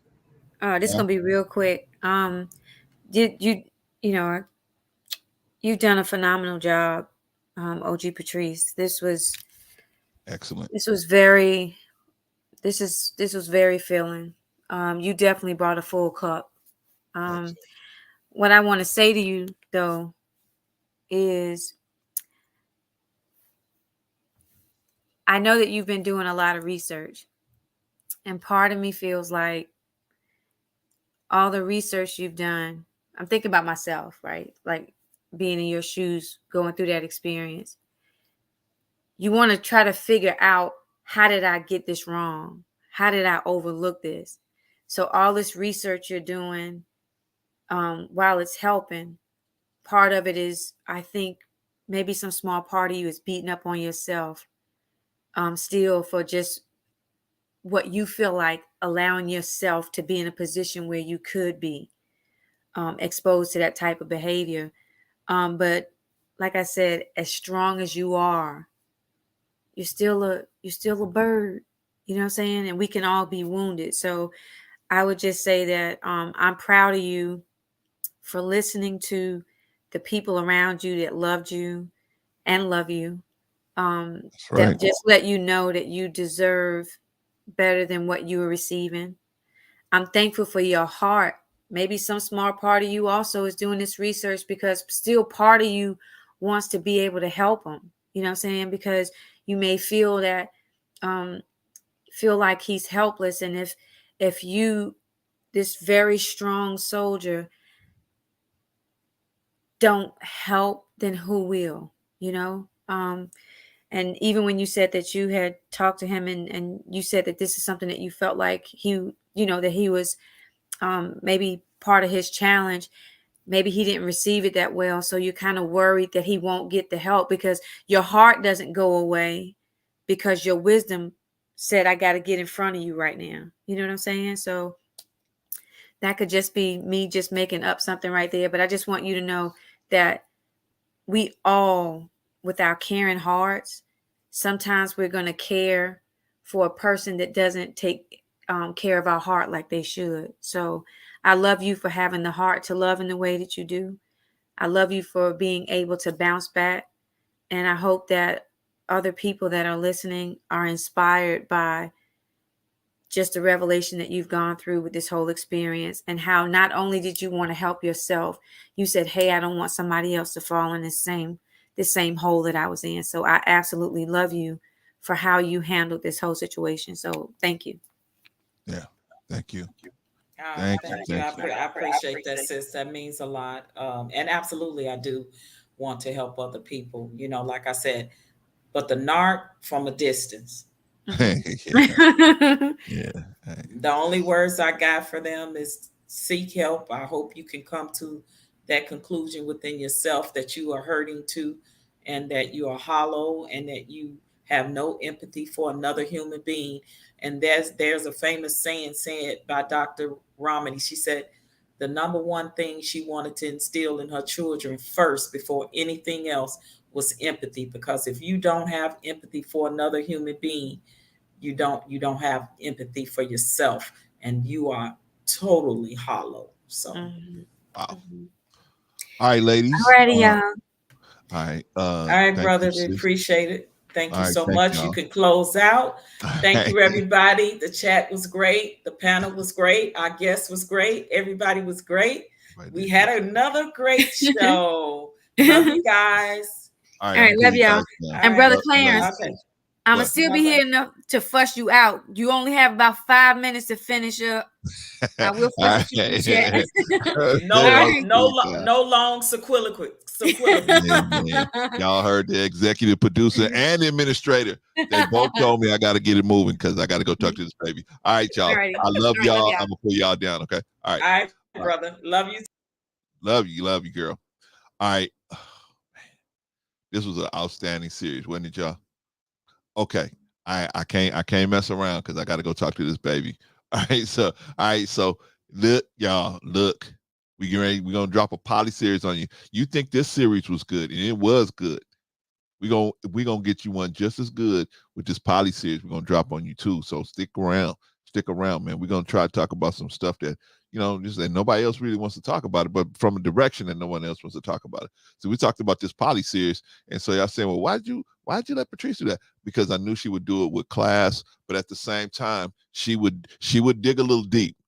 Saying Patrice knows how to dig without being disrespectful. Sometimes people could dig for information, but they can kind of be disrespectful, right? But Patrice knows how to do that in a way where she ain't disrespecting the person, but at the same time, she's letting the person can see that it's not for her to have this information to hold over the person. It's for her to share this information with other people. So like Sister Annie said, that other people can be helped by it. So the purpose is people can see. Thank you, real life. We appreciate you.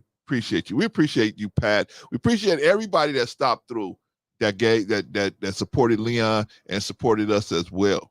Yes, Fagoda, you said you had a question for me. You got to ask it, man, because I'm going to close out, and then you won't be able to talk to me again until Thursday. Thursday, we probably going to do a show. I think we're going to do that panel discussion on Thursday. By the way, we're going to do that panel discussion on Thursday, y'all. So if y'all want to be here for that panel discussion, come on back on Thursday. We're going to talk about it. Also, who else? We'll go to, if you got a question, ask it, man, because we're going to get out of here. Now, I know what I was going to say. Vaughn, Sister Annie, Patrice, I have not got no emails from no Arshawn inviting me nowhere. I might have to just, as we say out here on the West Coast, I might have to just BOGO-ard. I might have to BOGO-ard up in there, right? Bum rush the door, right? I mean, I don't have nothing from Arshawn, but maybe I got to reach out to Arshawn. There he is right there. Shout out to Arshawn. Shout out to them over at Critically Drinking, man. I can't seem to get through his last, every time I was watching his last live, I keep getting interrupted, man. I'm only about halfway through it. I'm watching on a replay. Shout out to Critically Drinking, by the way. If you haven't already subscribed to Critically Drinking, get on over there. I don't know, Arshawn, man. Maybe you lost my email, right? You had it, but you lost it, but you had it, but you lost it, right? I don't know, man. But I ain't got nothing from you, brother.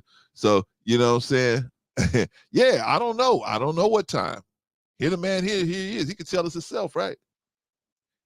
Vaughn said he wants us to come to his game show to do a game show. You invite us Saturday at 2 p.m. Eastern, 2 p.m. Pacific. What? Yeah, here the email. I put it in the chat, but I'm gonna give it just for you, brother.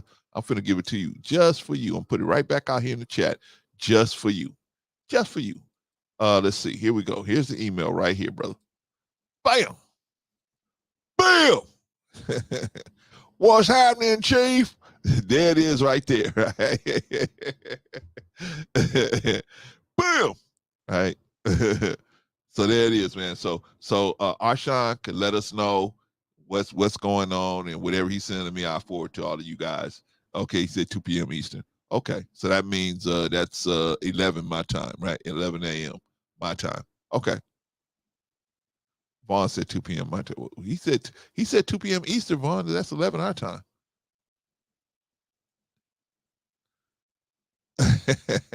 5, Vaughn. No, right? They're 3 hours ahead of us, Vaughn. So that means we 2 hours behind. We 3 hours behind them. It's 2 p.m. for them. It's gonna be 11 a.m. for us. Y'all gotta forgive Vaughn. See, I'm just old. Vaughn is elderly. I'm old, right? What's going on, Patrice? Bro, we was asking what time Thursday for the finale show here on your channel. We gonna have to do it at 6, right? Okay, that's what people in the chat, that's what Pat was Oh, that's asking. what they. So Oh, okay. Oh, that's yeah, what for Pat was Thursday. asking that. I Yeah, didn't see Pat that. was I'm asking sorry, that. Pat. I didn't see that. So Okay. please announce that. Thank you. Okay. All right. See, y'all. See, you got me in trouble, Pat. No, I'm just playing. All right. So we go Thursday at 6 p.m. Right? Thursday at 6 p.m. Pacific Standard Time. So unfortunately, if you're on the East Coast, that's probably going to be a little late for you. But sorry, you guys. That's what time we actually get off work, because I'm working. I got a regular job, and most of us have regular jobs that's doing this thing. So we got to do it when we get to off time. All right, y'all.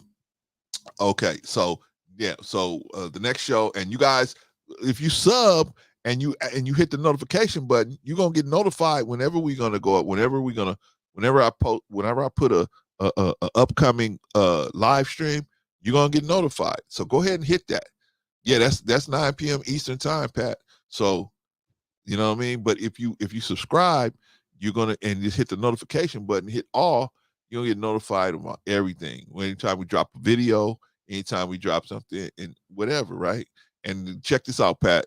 We don't care if you could agree with us or not. Sometimes you ain't gonna agree with me, right? Sometimes Patrice don't agree with me. Sometimes Vaughn don't agree with me. Sometimes Sister Annie don't agree with me. Sometimes Arshawn don't agree with me, right? But I like the way I like the mental gymnastics we got to do to get our point across. I like that, right? The Hash Tribe, same thing. Sometimes they don't agree with me, right? So, but they're all good content creators. They're all good creators. They're all good people. And so just because they don't see it my way, we don't do that over here where, oh, you don't see it my way. Oh, we can't hang out, right? And Vaughn especially don't agree with me all the time, right? Vaughn had a couple of times where I looked at Vaughn. Vaughn looked at me. He had a fist balled up. I said, wait a minute, Vaughn. Wait a minute, right? And Rico, oh my God, man, for Rico, man, believe, man, if you were listening to me and Rico having a conversation on the phone, man, you'd be like, man, what's that, your enemy or something? Like, no, this is my homeboy, man. We be fussing at each other. Well, but we don't mind if you have another point of view. You know what I'm saying? We welcome all points of view. As long as we respect each other when we deliver in that point of view, that's all we ask. You know what I'm saying? Let's just be okay. Pagoda, you had a question. What I came to ask was alarming in the video. What was alarming in the video that you sent me? Oh, okay. I don't have time to go into it now, Pagoda, because I don't have time to load the video up and tell you all of that right now. But let's get together. You tell me when you're going to be available on a Saturday, and we can go through it on a Saturday, okay? Because I can't do it right now, man. I gotta go. I gotta talk to this baby. This baby gonna fall asleep, and then I ain't gonna be able to talk to her about back to school night and everything. And I'm a very critical person in her life, so I gotta go talk to this baby, right? Pat said, I like the vibes. Thank you, Pat. We like your vibe. Appreciate you. Come back, check us out. You know what I mean? All we trying to do is tell people the truth, man. You know what I mean? And hopefully help a few people along the way. That's all we trying to do, man. Ain't nobody trying to stunt front or none of that. You know what I mean? We just out here trying to tell people the truth. And we love each other generally. And, we just trying to help as many people as we can. But shout out to you. The fact that you came over here and you can click with us, that says something about you. So we appreciate you. But if you haven't already subscribed to Critically Drinking, get on over to Critically Drinking as well. Arshawn said, if he doesn't get this email, y'all, remember that he gave me an email address. All right, man, I gave it to you, man. So you got Sister Annie said I got 8 minutes. Okay, I gotta get on it. Okay, y'all, I gotta get out of here. So we gotta shut it down. All right, let's go. The chat was where it's at, man. Everybody came into the chat. All of the people that the people that usually come in. Shout out to everybody, and shout out to all the newcomers, man, the new family. Shout out to all of y'all, man. Hopefully y'all look at us and y'all want to hang around. We appreciate y'all. All we gonna give you is good vibes over here. We may talk about some tough stuff, but all we're gonna do is try to give you some good vibes over here. All right, so but anyway, the chat was where it's at. a strong performance from the chat. Very solid as always from the chat. Good job, everybody in the chat, man. We got people like Vaughn and Annie in the chat, man, making sure everything goes okay. You need that. We got to check in on Risa, man, see what's going on with Risa. But we missed our snipers, man. We got to see what's going on with our snipers, man. But as long as they're okay, we're good. So we're gonna start moving on down the line, because the administrator is like, man, come on, Clarence, get up out of here. All right. So first one up. Let's the chat, very solid. The chat, very solid, very strong performance from the chat as always. Let's go down to let's do the panel. Who was on the panel today? Our special guest, Brother Leon, man. Shout out to Brother Leon, right? Brother Leon was on the panel today, man. Came back, man, to wrap up this Narc series, man. Young man has a very bright future for himself, man. So, hopefully, man, he's able to, deal with all the success that's coming his way, because I could see it coming. All right, but he came on. What do y'all think about Leon's performances today? Yeah, man, he did good. Really, really, really did good. Really, really did good. I was very pleased with his performance. Well, on every show that he's done with us, he's always been stellar. So, but he just kept the streak going tonight. So shout out to Brother Leon. Appreciate you, man. If you can follow him, go to his website. I think he put his website out there, and he go to his channel. You can get more information about him. Man, he's a good brother. Vaughn, man, Vaughn. See what I mean? Vaughn bump heads.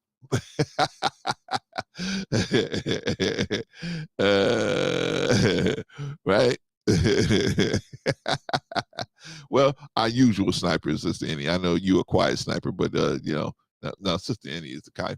Sister Annie's not a sniper. She's just the one that's even somebody acting up, she gonna try to talk to him and try to get him to see the light, right? Risa and M. Mills just be like, poof, gone.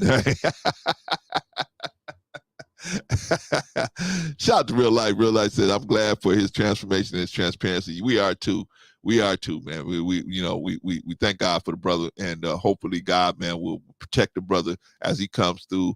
Because it ain't a popular thing for a black man to come up and say, we as black men got weaknesses. That is not a popular position for a black man to have out here in these YouTube streets, man. So he does get some arrows coming his way. So y'all, man, any kind of support you can give Brother Leon, give it to him, man. You know what I mean? Because he does have people that's coming at him like, man, why you doing it? Why are you doing it? They jealous of his success, and they jealous of the fact that he can look at himself in the mirror and say, you know what, I'm a better man than I was the other day. You know what I mean?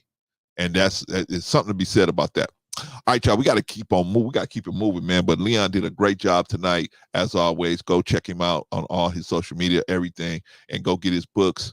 I'm gonna get that last book, man, if I can catch up to it. But definitely go support the brother, man.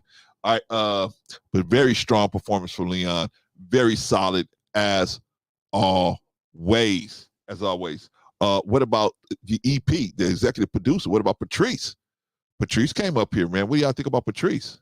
She put this whole thing together, man. The sales was saying, man, when Patrice first approached me, I said, yeah, let's do it, because see, there's the good thing about it is, man, I don't have to worry when, about Patrice when something gonna be over the line, or it's gonna be some. And even if it is, Patrice the kind of person I can say, hey, Patrice, let's take this, let's do this, let's take this out. And if she agreed with me, she said, yeah. And if not, we'll talk about it until we come to some kind of understanding, right? So, she ain't like, she don't think that much of herself to where she like, I ain't gonna listen to nobody. I'm just doing what I want. She's not at that part, and neither am I. So we can work very well together. I think me and Patrice work very well together because, neither one of us have an ego that we trying to push and nothing like that. And we got nothing but love. And even if I don't agree with her or she don't agree with me, I'm still gonna support her. Even if I might not support her position, but I'm gonna support her. And she's the same way with me. So anyway, but how did she do tonight? What did y'all think about tonight? Did she put a good show together? Man, I think, man, we got the cream on the top right here. This show, man, she got it. We got so much good, even better stuff out of Leon, which I didn't even know we could dig even deeper. We got even more stuff out of Leon. and it was just a show was just outstanding, man. Outstanding. So if you guys see Patrice out there in the streets, man, just let Patrice know, hey man, you did a great job on that. Appreciate you. All right, but very solid performance. Very solid performance from Patrice. Very strong and very solid. As always. And of course, excuse me. Sister Annie comes up here, right? I'm coming up there. Y'all got Leon up there? I'm coming up there. You know, Sister Annie got one of them hearts, man, that just gonna open up anytime she sees somebody struggling with something. She got that heart that she gonna reach out to them and try to help them, to a fault. Sometimes the person don't got good intentions. That's why she need me. That's why I'm here, right? I'm the person that's gonna look past all that. You know what I'm saying? What you want, dude? So we balance each other off. And you say, Clarence, the person they're just giving us a cupcake. Okay, let me take this cupcake in here and let me cut it up in 8 different directions. Let me see what's inside this cupcake, right? Well, you can stay out there and talk to them nice, but I mean, you know what I'm saying? But shout out. You have to have somebody with the heart of God's mercy, somebody with God's mercy in their heart. You have to have somebody in your community like that, man, so that whenever there's an issue, it can be brought up, man. Hey, why don't we this issue need to be brought up? This issue need to be talked to, right? This issue need to be addressed, right? And it is not for their own personal aggrandizement. It's just they see other people suffering and they say, hey man, this is what we can do to ease some of that suffering. We may not can fix it, but we can ease it. We can ease some of it, right? At least we can do that much, right? So we need somebody like that. So shout out to Sister Annie, man. I appreciate her and her voice and her effort and her spirit that she brings to this situation. I appreciate her and Patrice. I mean, I just like I said, a lot of things that I can't say. I just can't. Well, I could say it, but I can't say it the way a woman that has God's mercy flowing through them it'll hit a guy like Leon and he'll be like, man, I'm actually doing something. Okay, I see. I could say, yeah, man, dude, you doing good. Or Terrell, I could see you doing good, man. But when they hear God's voice coming through a woman, man, they just melt. You see these big old dudes, so they just melt like ice cream, man. So we need sisters like that. And any of you other sisters want to come up here and just help us try to, get this thing back on track. Come on, we welcome you. We got a lot of work to do, a lot of ground to cover. So, right? What Jesus say? the harvest is ripe, but the laborers are few, right? But shout out to everybody, man. Shout out to everybody that comes around. We got Vaughn. We got a lot of different people out here that'll come up here and just hang out with us and just encourage people to do like Leon, man. Leon needs a lot of encouragement. I know Leon looks like a big, strong dude, right? Terrell they big, strong dudes, right? But you'd be surprised. At just what a little encouragement can just keep them on their track, man. And when they can feel the sincerity in what we're saying to them, that means a lot more to them than 100 people telling them, yeah, man, you did good. Right. All right. That's Sister Annie, but we thank God for it, man. Everybody who came up here today. God, man, may God bless you guys, all of you guys, and push you ahead. All right. That's Sister Annie. What do y'all think? What do you think about her performance today? Very solid, very strong, as always. Like I said, you need that person that's, going to, try to save a soul that they see swimming around and swirling around in the quicksand. You need that person that's going to do that. And then you need a couple of the rest of us, man, that's just going to be like, man, what you say? Swoop, we going to cut the rope, right? you cut the rope. What'd you say? Nah, dude, you gone. Shout out to Mandrell, man. By the way, if you haven't already subscribed to the Big Picture, get on out there and subscribe to the Big Picture, man, and check out Mandrell out there, man. He's doing his thing out there. Shout out to Mandrell. I didn't catch the last live stream. I caught the one before this one, but I didn't catch this one, man. But so I got to catch up on the Big Picture, man. But shout out to Mandrell, man. Blowing up out there, man. All right, we're going to get out of here, y'all. I got to go talk to the grandbaby, man. I got to go talk to this baby, man. So, because I saw when I was at the back to school, I saw her doing some stuff. I said, "What is this? Who is it? Who child is this?" Right?